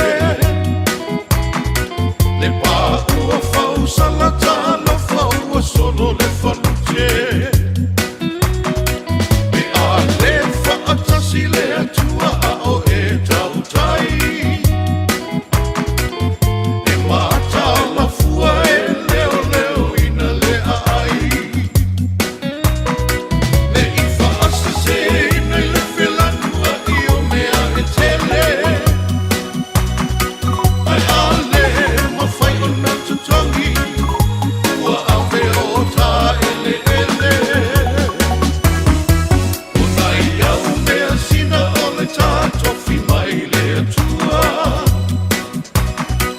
O oi o le tausi mea o le samira o i le vau matua.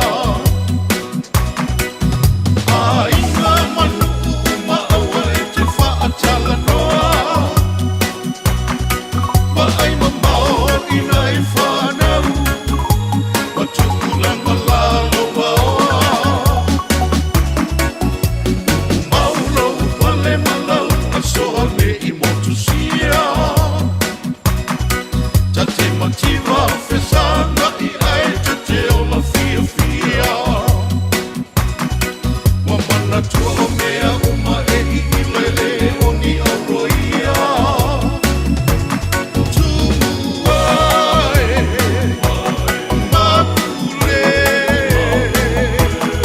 aina mala totana ala maia ua matangi tau aina lausa oia ue tamusue Samoa i toe poloma.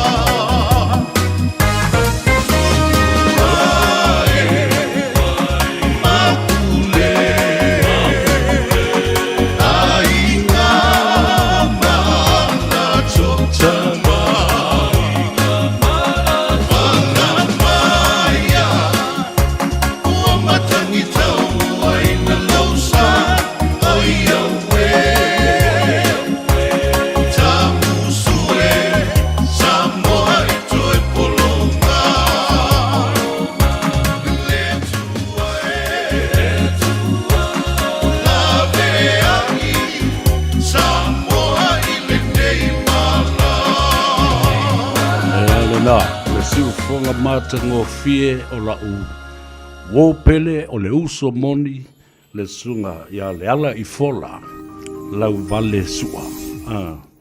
O le pese numera tasi le da o le lua afe luas fulma le tasi. Na tūsia tonu lava i le vaitau na matangi tonga i nai le sā folau o Samoa i ana upu whai o malo. Lea e o mai i le taimile nei, lea ua toi tupu. Ioa.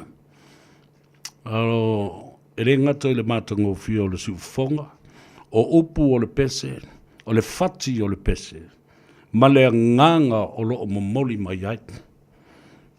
Tate musue, Samoa I ne I toe polonga. Polonga iai. Polonga lava tātou, ia I tātou. We have suffered by our own hands and our own people. A tātou whinau nei I a tātou tūtō tas. I o tātou pūlea o tātou tangata I le lofa ma le whaaloalo ma le amio tonu ma le o le tula whono. A wala le tula whono, the rule of law. Nā le mea leo wai ai. Wo ese palangi. Ai o mai Samoa. Nea la o tātou toi polonga lava I tātou, ia I tātou lava. Ai se a. Wa le mawhai ai o na utou whaia ni whai unga ina ia manuia Samoa. Nā le nofo whaatali tali tini Samoa le mele o iai. Le eise me toi minoi tonu o le palemene. Ma le mea mondia. Ana iai se tasi a lofa I le atunu o masila sila. I le mele o tūlai mai. O lewa o na tatau o na saili se tari ala tātou nofu mai, nofu atu. Tūlai se tangata, awel mata upul whaamsinonga. Pea whai ua le manatu fia me, ina ia, whaamawai alo ia, I lona lava. Lot of 48 Aia for lau Samoa I langi maa. Toi whaauau. Nā lani mea o le mwhai una o mai tutu whaatasi mawhai. Le a whaapea ai o na vāle whangatia. Le aise ngā ruenga I whaia. A whea fo I la le tūla whono, ma le ala o le tūla whono. A sirsila I atu au, ma le oti o tū au. Nā lani mea o le au mai ai le ala o le tūla whono. E wha sao ai le mea le masa iri tonu ala le tangata. Mai lato uma. Mea nea leo no whaiatu. The challenge is already laid out there.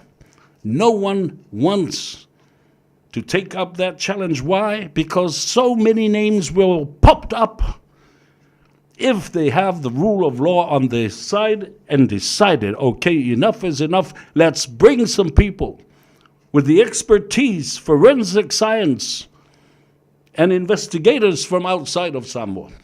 Na whaafonga mai lea tunu, malalangi. I le tala noa atu whaaperetania na mata upule. Mane wha Samoa. Nau I la tau wao le tau ai maa mai I lunga le lote le mata upulea. E mu musu le amio tonu le tua. E le alo lofa ia Samoa. And those people that are against this challenge of bringing outside assistance for this young man, because this is the core problem that we are facing now.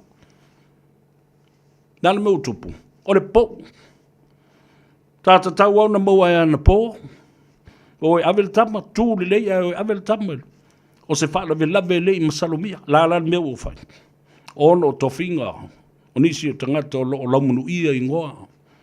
Ma o leva na whaiwhaitala and declare their innocence. Yes, of course, you're innocent until proven guilty in the court of law. Why not?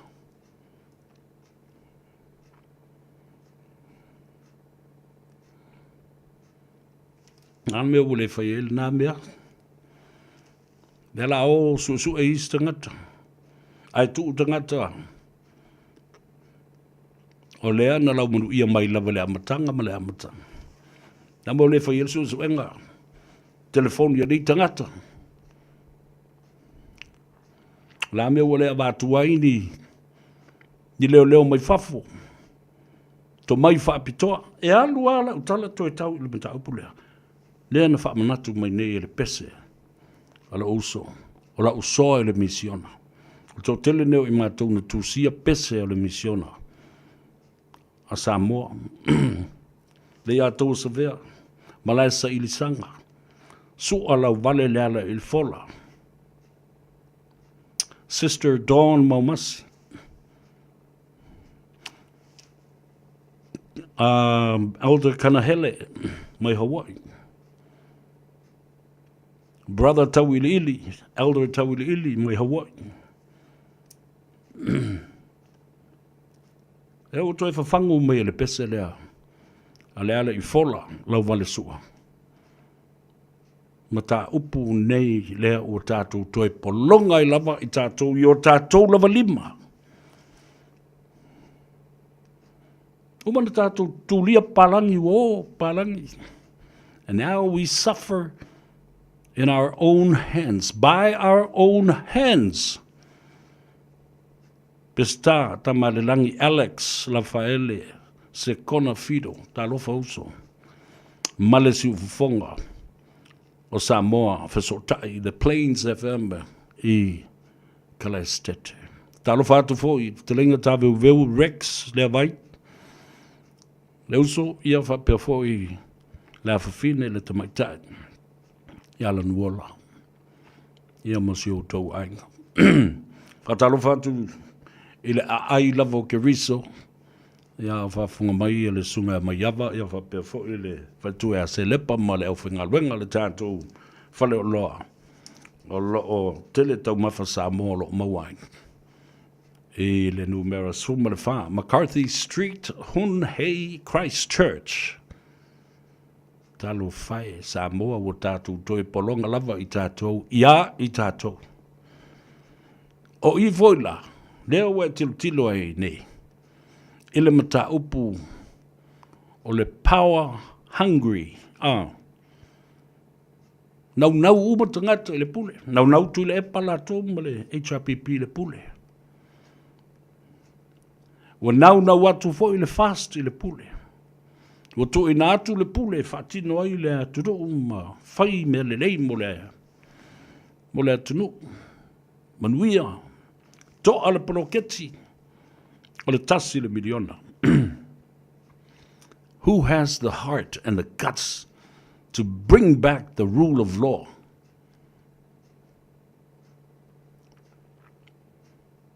Ala nau mono fai atu. Mo lewa na tanu le pū. Le ala o le tulafono, ma le ami o tonu o le tulafono. Wa umana tanu ma eli lunga le si pū.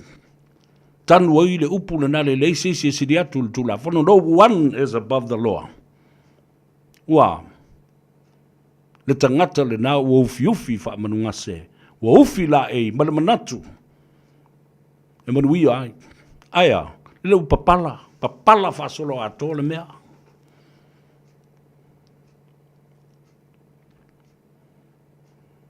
Mo le mawhai. Ana sa ili se vai fo. Ka ana nofo la ia ma tātou whaatalitali. Ma talo. Ma ana pongi. Ala le mea le tātou te vai. Nei se whaalinga o omuia. Fea o iai, ma whauwhaunga, ma le tō whā o lo o te talo ai nei, e au mai, e pale la ei le atunu. Nea o tō silsila iai. Tō a tele le atunu, e o lava I tangata whai ngā ruenga, e ta tau na whasoro mai runga I whai pule a toa, ma le mauta whono ma le Parliament of Samoa, compulsory, mandatory, drug testing, auta umba. Whala au whasaina, cocaine, ice, methamphetamine, na motua ina whai nāmia. Awa ana mata mai a te utou o ulu ma te itai o le atunu whai le test lea. Mo lewa na maua nisi o utou. Ioi. Wha solo mai ai ulu o matanga ruenga. Wha solo mai ai I business company. Test umatangata nā. E ngā tai le wafu. customs and logistics, air freight, every port of the country, in and out. E iei fo no whanga, o na nai o atu ma whaapa u iai. Ia kanga aisa ma mea whapena wa uma o na whiwhi ma manu lelei, ina ia awane su. Wa ai telefoni e tangata ia o lo whaanga ina, le aisa ma mea whapena. Laptops, gadgets, me umana e te tau o na mauai. Ai o matua i o fia ba wha whitai be a whai o le a wha ngā solo se porokalame wha pena le malo. La me whiwhiwhi e whai.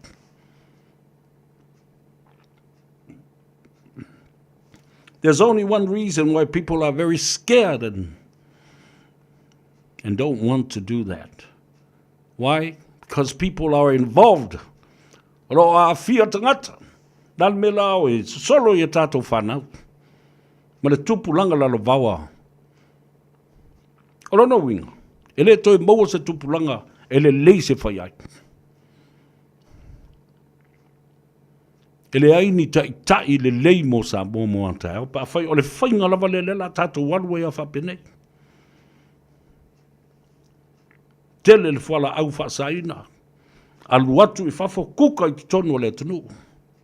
Whaatau i ta maiti ma tupulanga. Le lau manu ia solo i tala tangata. Nala na nai leo no a vatua fole na. Lu i tau. Just tu mau tau nei tono al mot formal palmene. Ioi. E ai tangata o le a maua. Ia leo tau sila iai. Leo test pai laki. Test ma ave vaa. Ia leo maua i fo isi kanga ka pai laki ma isi tangata. Whai ngā ruenga le Samoa Airways. Tāngo fia o whala au whasaina. Nisi le vaenga o tiut. Tua levanga pisa. Levana pisa o levana tauna watu test. Kids and units umana e whai tono o le tunu.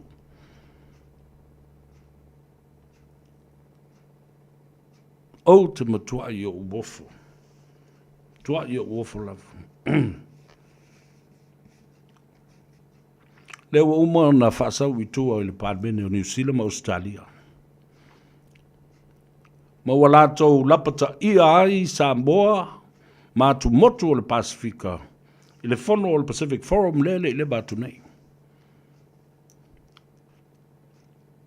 I le vava i atu o New Zealand ma Australia. A lelu o umana saini. Umana saini. E saina. E fia se lau miliona. Mo Tuvalu, mo Solomona, Vanuatu, e o lau fo i fiti. Na isi vaenga o tonga. O foi natu le tupe.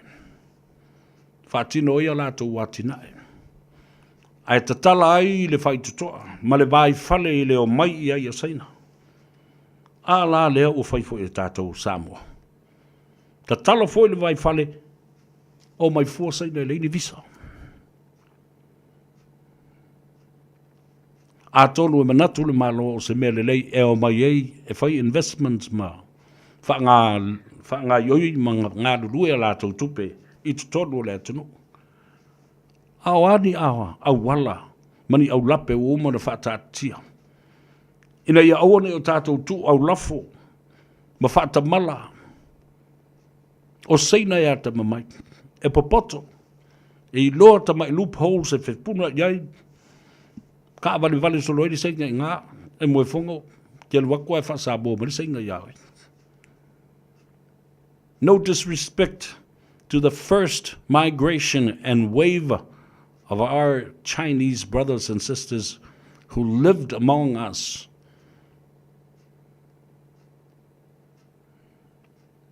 With love, kind and respect for our culture and our people. Saina linga. Nano mai mua le whase enga mua mai o le ngalu mua le nao. O saina na mu taunuk mai tono le tonu. O tau se sila lai le whengainga leo o sainine. New Zealand and Australia are now looking at a national security strategic arrangements.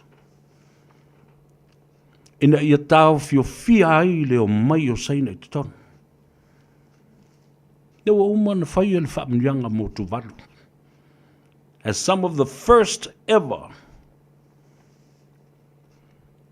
people to migrate to Australia. Tuvalu whawhetai. I le tau pāle mia ma le whengainga wa uma na sainia.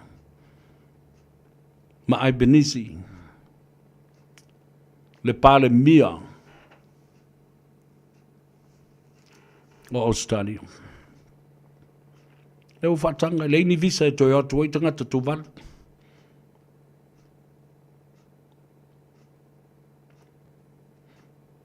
E ngā rurue, mana nono fufua, ma o onga fua i tonu o Tuvalu, o i tonu o Australia.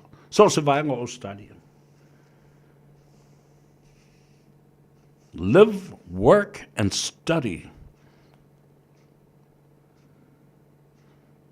What a blessing for our Tuvalu friends and families. Le volai Tuvalu en no fone. Au no vol Tuvalu le vole o ko fianga fo New Zealand. Kam ka kele. Punga lunga le valele. Le Euskaria. Tau sila ia Papua. Vanuatu ma Solomona. Nala fole na o te tonu ai. The closing in and the presence of Chinese businesses in the Pacific is serious. Lango tatu tamai motu umahi a laiti. E taulia tele le palota pe o ne palota. Ia tunu o malo o fatas. Whapena fo i le forum a tu motu o le Pasifika.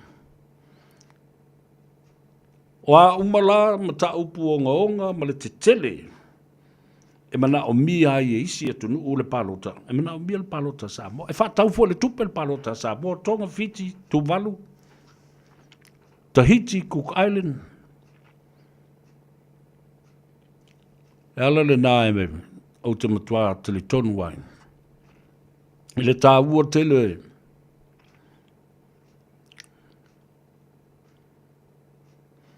o le tau fia, o le whainga o le wafulena tu e Faiva yusu ma vaitele. O tau se sila i le mea le whai. Ao mai seina o mai e whainga luenga nei. E leo mai mani o lātou te tō lua mangi lako kengi. No stupid China man will come and bring in. E mai sua la kai ko rua il tātou tunu, kai ko koru, kai ko Faiva isenga. Ale ko kele na le au whainga luenga o mai seina. E uma na whaule whale ma whaile ngā luenga, whatever the infrastructure was or any huge job, the Chinese men will never return. E le tue fōi. A to tongi fo i tupe nei, la tu te le banki tono Samoa. Sen sa o ale waia sa o ale tupe i le atunu ulen sa wai.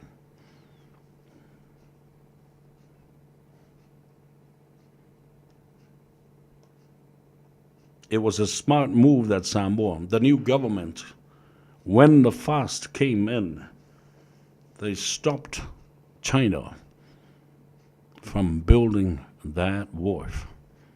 The new wharf, it would have damaged the whole environment and the sea coastal line. O le tumalo ato leo whaleta.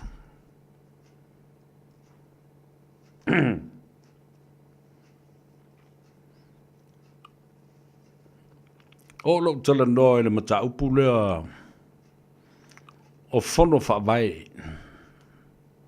Fono whawai ai tu mano. Peo no whai atulanga o le poloketi nei e fo. Ilona polo misi ma le au maia o se vaenga o le manifesto.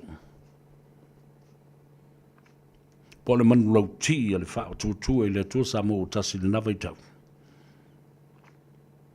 Lena mai ai e wha pēa o le teitei whono o le whaipule. Lea ua tauola ma manuia le poloketi. A lea la ua tū sa meme nei. Ina ua whaina i le tātou ai ngā whatutua le tua Samoa o tasi. La le mea la atupu. La le mea la atupu. Ale a tu sa meme whaasa sa o i bloketi. O lo u talito nunga. E le te tau o na toi iai se whai pule. E toi pule mea ia le tu malo. Pea veo se teitei whono i tono komiti whafoe lea. Hoi whai tō ngā ruenga.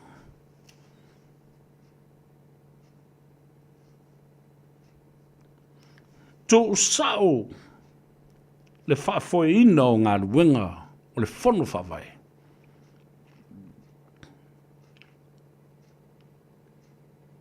Inisio matanga ruenga. Fili tanganga mai ina matangata whai ngā ruenga. O le nu. Mali poti i le minsta. Le ngata le minsta o lo vai le poloketi lea. A le minsta fo i o tupe. O le mea tau tonu le nai leo na pisa fono whawai. Ono leo o atu o pati whau whai. Ono atu e lola ia lea pisa i runga o mea ia. Manu malo le whinaunga i le malo si anga o vaenga whau whai. Ai le tilo lea ngā o tangata ma le manuia e mau atu i tupe nei. Tu ula ia lea i tangata o le i tu malo. Oi nā e whea whani. O le tala sa o le tala nā. O nofo ma mawhau whau. O nisi au wale mwhai o na whau tuoi nai. Ma watu oi se tu ua lalo. Na pisa mai lava le amatanga. I le whao ngai no tupe. O le ale matafa ioi. E ngafa male. Whaipule. Leu avea ma te whono. O le ale selection process. What's the due process of inventory? O sa ili o tupe ma mea o lo whaalu i tupe a oa polo keti mga atina o lo whatino. O tele le pisa pisa o ona o lo o iai pea. Le lima o le whaipule o le tu malo i tu tonu o le melea. Po lea me whaipele e whaia pele whai. Tau no whai stei whono. A le whono whawai o le i tu malo mo le i tu malo.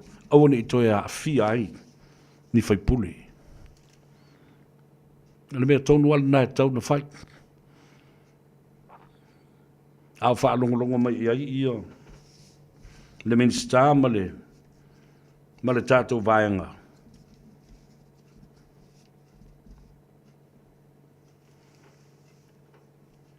Na pau nao le me whai. O le teitei whono e leo se whaipule. A le whono whawai. O le sootanga le nā e longo ai ma aveli poti anga i leo tō whaipule anga i tono le. Minsta man matanga luenga. Ma o le minsta o tupe mea mai i tupe whatino ai tō atina e ma mea o loo tālo sanga i ai.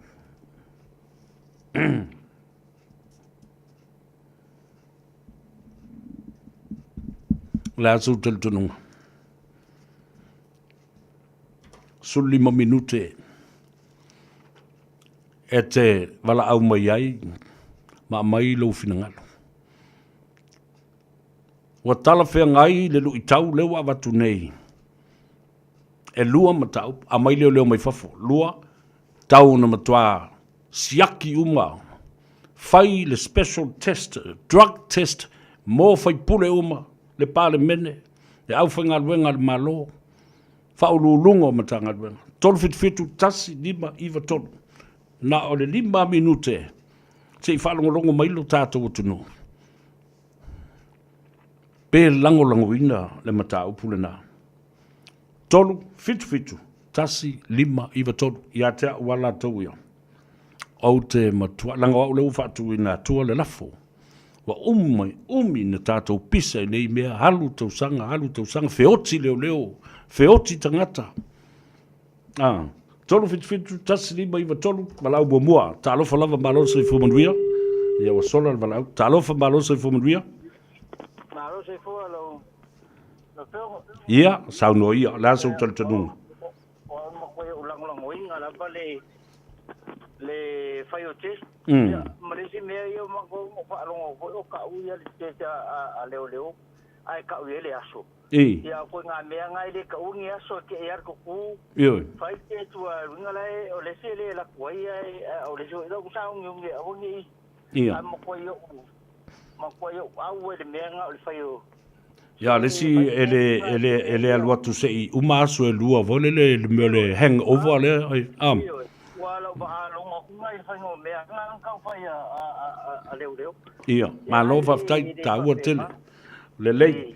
Talofa ma lo se fomria. Talofa la u.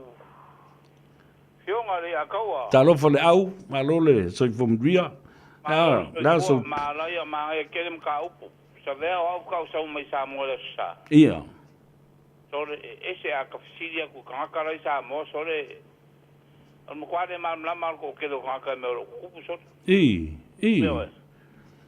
Na ko fo ko foi bule ma me ro ku le a le ko kan o Samoa ngi.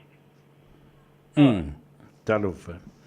Io foi la e lo e lo ia wa tal no mai. Ko Luisi Paki fo io ia. A o maka upu e whakuinga mai ua ma kua io se lau pasinge a wai i wai ngā o sue le e a Samoa ngā ua maua. Ia. O maisika ka whangalunga le kiu. Lena, sole ka fefe. Kiu ke uma whaipure o ai rawa ka whangalunga le maro. Whai ala ku test, ai awal ka ua e a kau eo ngop sa uia. Mena e tau le random testing ke iawa koso mai lau 5 whai lau test. Ke iawa o le aso o e le o mai. Ngā, kongua. Ia, le lei. Mane mea muri pe o ngā e whaaria. So le ripi ma sesi a rofo ia Samoa ma le kong. Ia, lena. Ma kau whai whea e ia i runga nā kou. Ia e se kako whakaria wa ala sorua le vaso le kou suet whongo a. Ia, nā tonu lang. Le al kulanga le ao ia. Ia, a wale mea monia. Ia te au lava ia. Ia, la me la koe usu i fua ngā fongo. A fo le nga.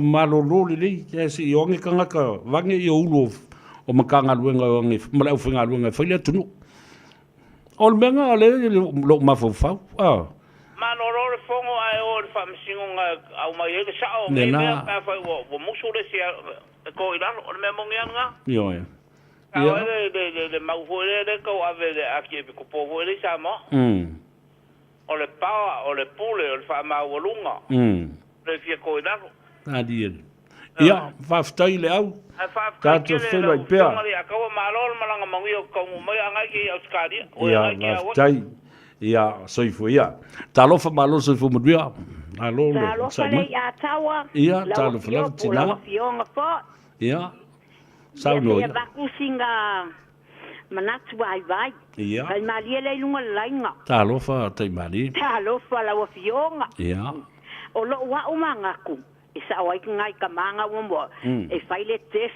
o leo ka ngaka uma ia e o I fai pule uma ma fai ai male test safia mema ma kula epa ia nga yo e ka wai vai nga ma e fai uma fa tele la ka ngo fai uma testoro ka inga fai ko mal testori mongi o I lava leo o ila to uma o le tatu tele noa follow it tell it the general public information that who's to be tested and who why not random testing should be compulsory matanga wenga uma a mata mai foi puli yo ole mea tonu le na tau na fai ai ia A mio tonu foi, le whaatino ina. O le nei test. O i lai whaia le test na. I le tau na whaia leo leo. A mai ni vaenga ata mamai o le SROS. So soni ima le matanga ruenga o le soifua malolo ina. Iwe, na paula na o le mea moni, ma le ami o tonu e te tau o na whai. Iwe.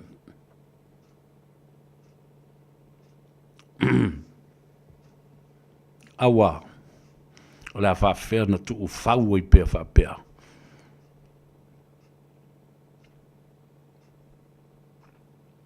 Ia na nofo umala ia lea. Ma ia, tā ko ngofu whakatali, mātou whataltali atu mātou po lasa tau me whainale. Lasa kongu au konga la whai. Tātou whataltali fo i le whono malisi to oiva lea na tu oe. Sao no la uli le ala tu whailo ai fo i mawhai. Aia. Ele i tupu fo i le nā mea. Tātou te le o lopo wheo i ai. Ia negotiations le upu whaperetani le nā, negotiate. E se le whatali atu le sunga la uli, i se la tau tala, malesi to oiva. Ai e se fo le tala lai whai e fia mea i le to oiva le nā. Tātou te fia i loa, pe e aini mea ua ofo i natu, ni tau o fonga ua ofo i natu. O ni sui min starango lango. Ia. Te tongi e si tia. Le ta vale ba le telefonik. Ke whikamia i solo ai. Ea. Alo Nathan Levy. Marietta P. Ia apunda ia. Ngoi talo whai. Aia sau mai. Ai le tangata no wapai atu o whatalofa mai Sri Lanka. Whatalofa atu fo le tātou por kalame. Amelia, whamai Amelia, sao lea o sawe. Ma lewa na taun tupul mena. Aben mata upul wham snonga. And in fact, who's going to take it? Who's going to make the first move? Are you expecting the people just to hang around? The general public, the people of Samoa, that put you there to serve all of us.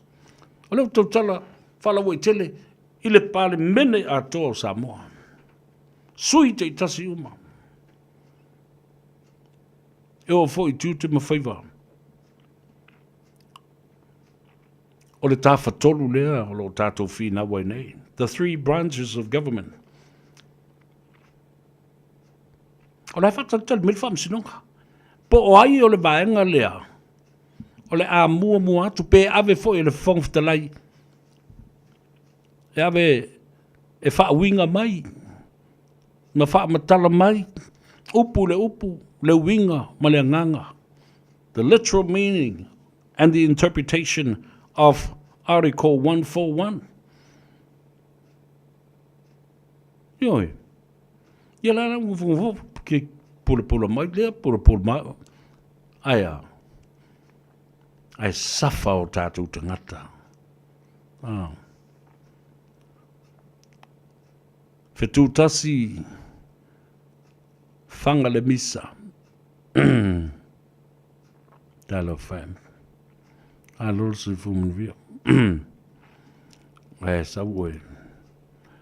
E alu le masina. Ea oili si lea. E sa.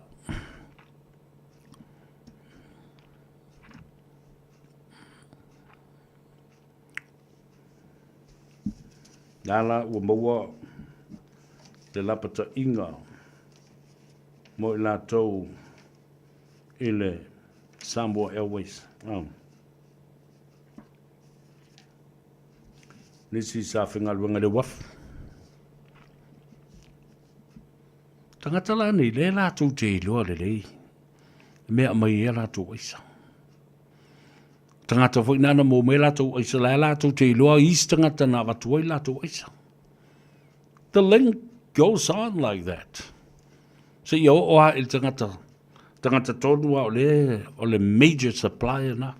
O kama ia whio i lungo le awala, me o foot soldiers fo na, iri ei si ai o ngā. Na o lato wana na o e whaatau savali, ma le tupe ave east ngata, maururu ngātu o lato tūlanga i tono o whaalapo potonga le sa wile isa.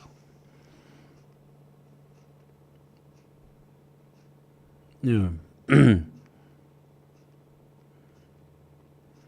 Whamai Maria Tapi. Those are the most vulnerable people. Fair enough for them to reach out. Ile au sainga, pat Samoa, ia kakau lava. On a be careful. Tau lava na be careful. Ia. Nangunga sko ingo soalo.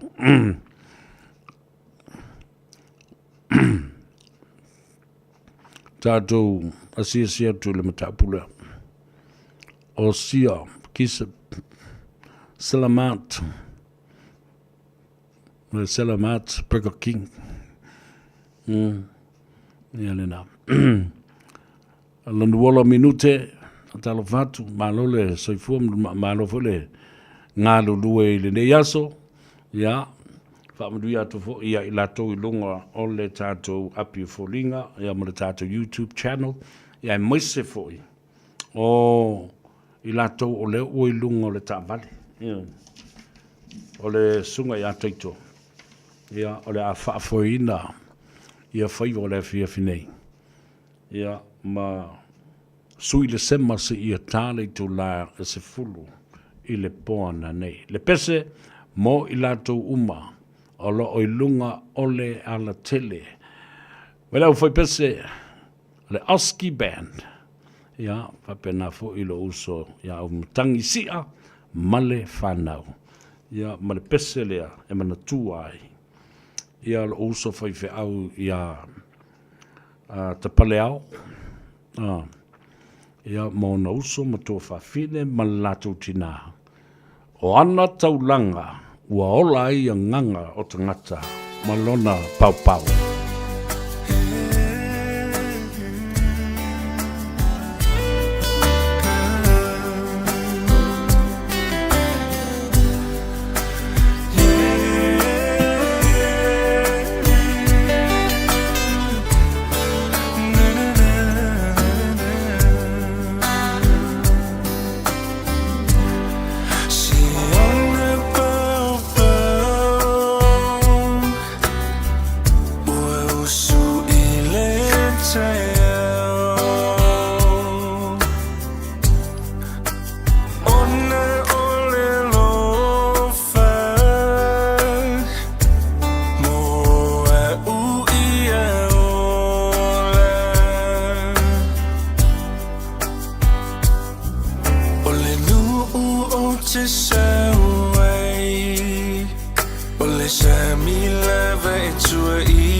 Right now, whooping cough is on the rise in Aotearoa.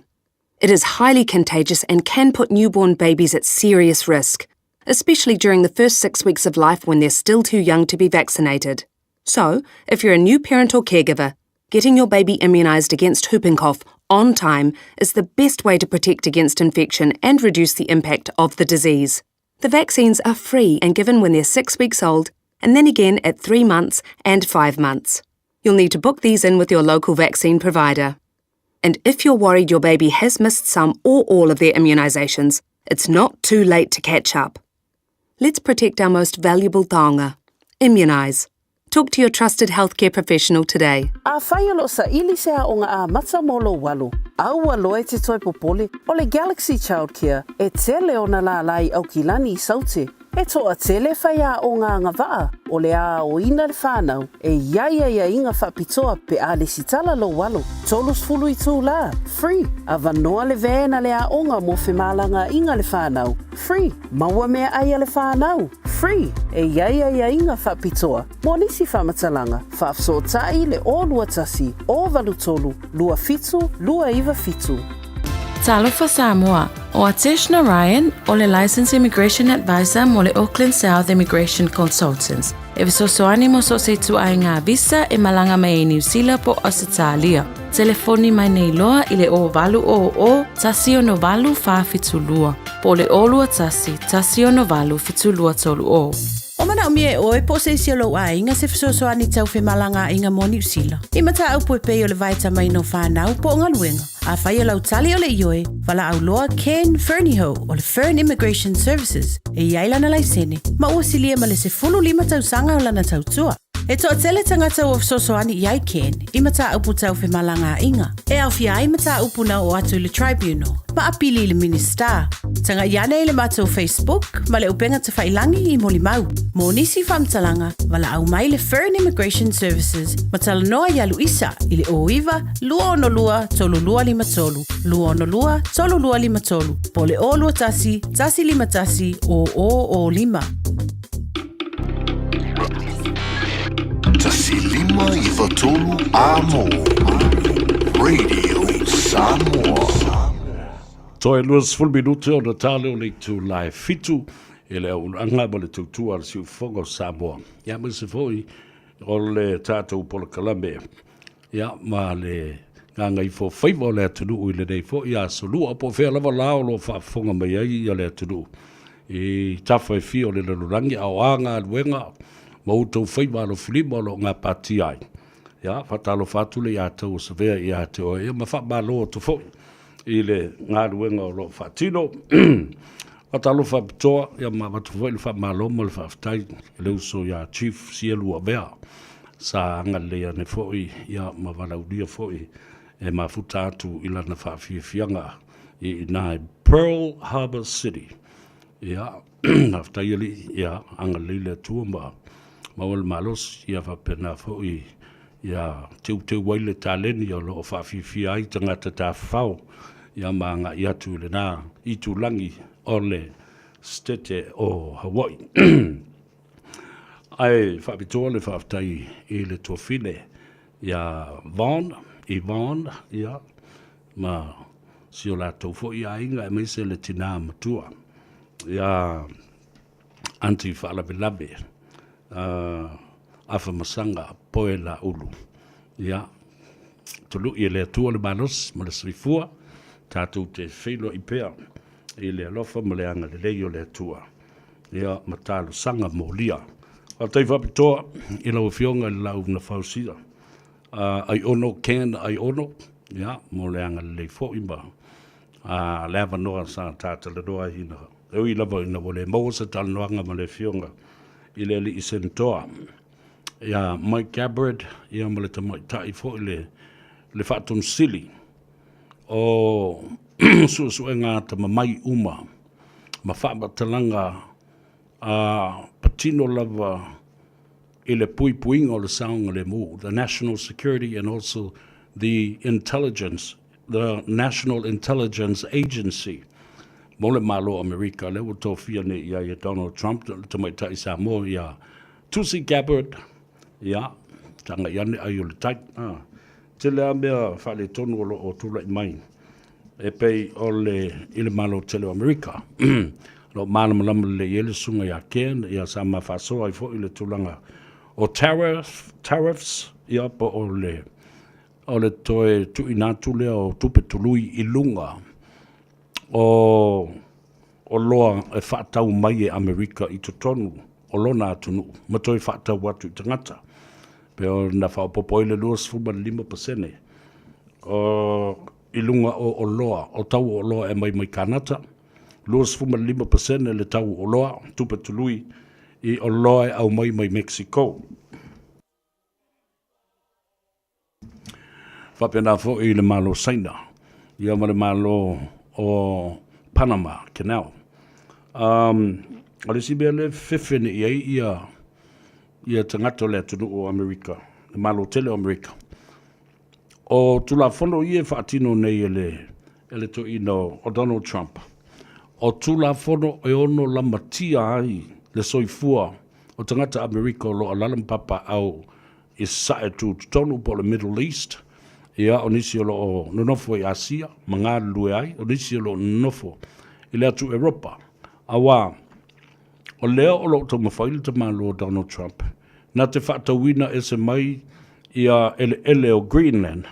O pui i lalo o le whainga malo o Denmark.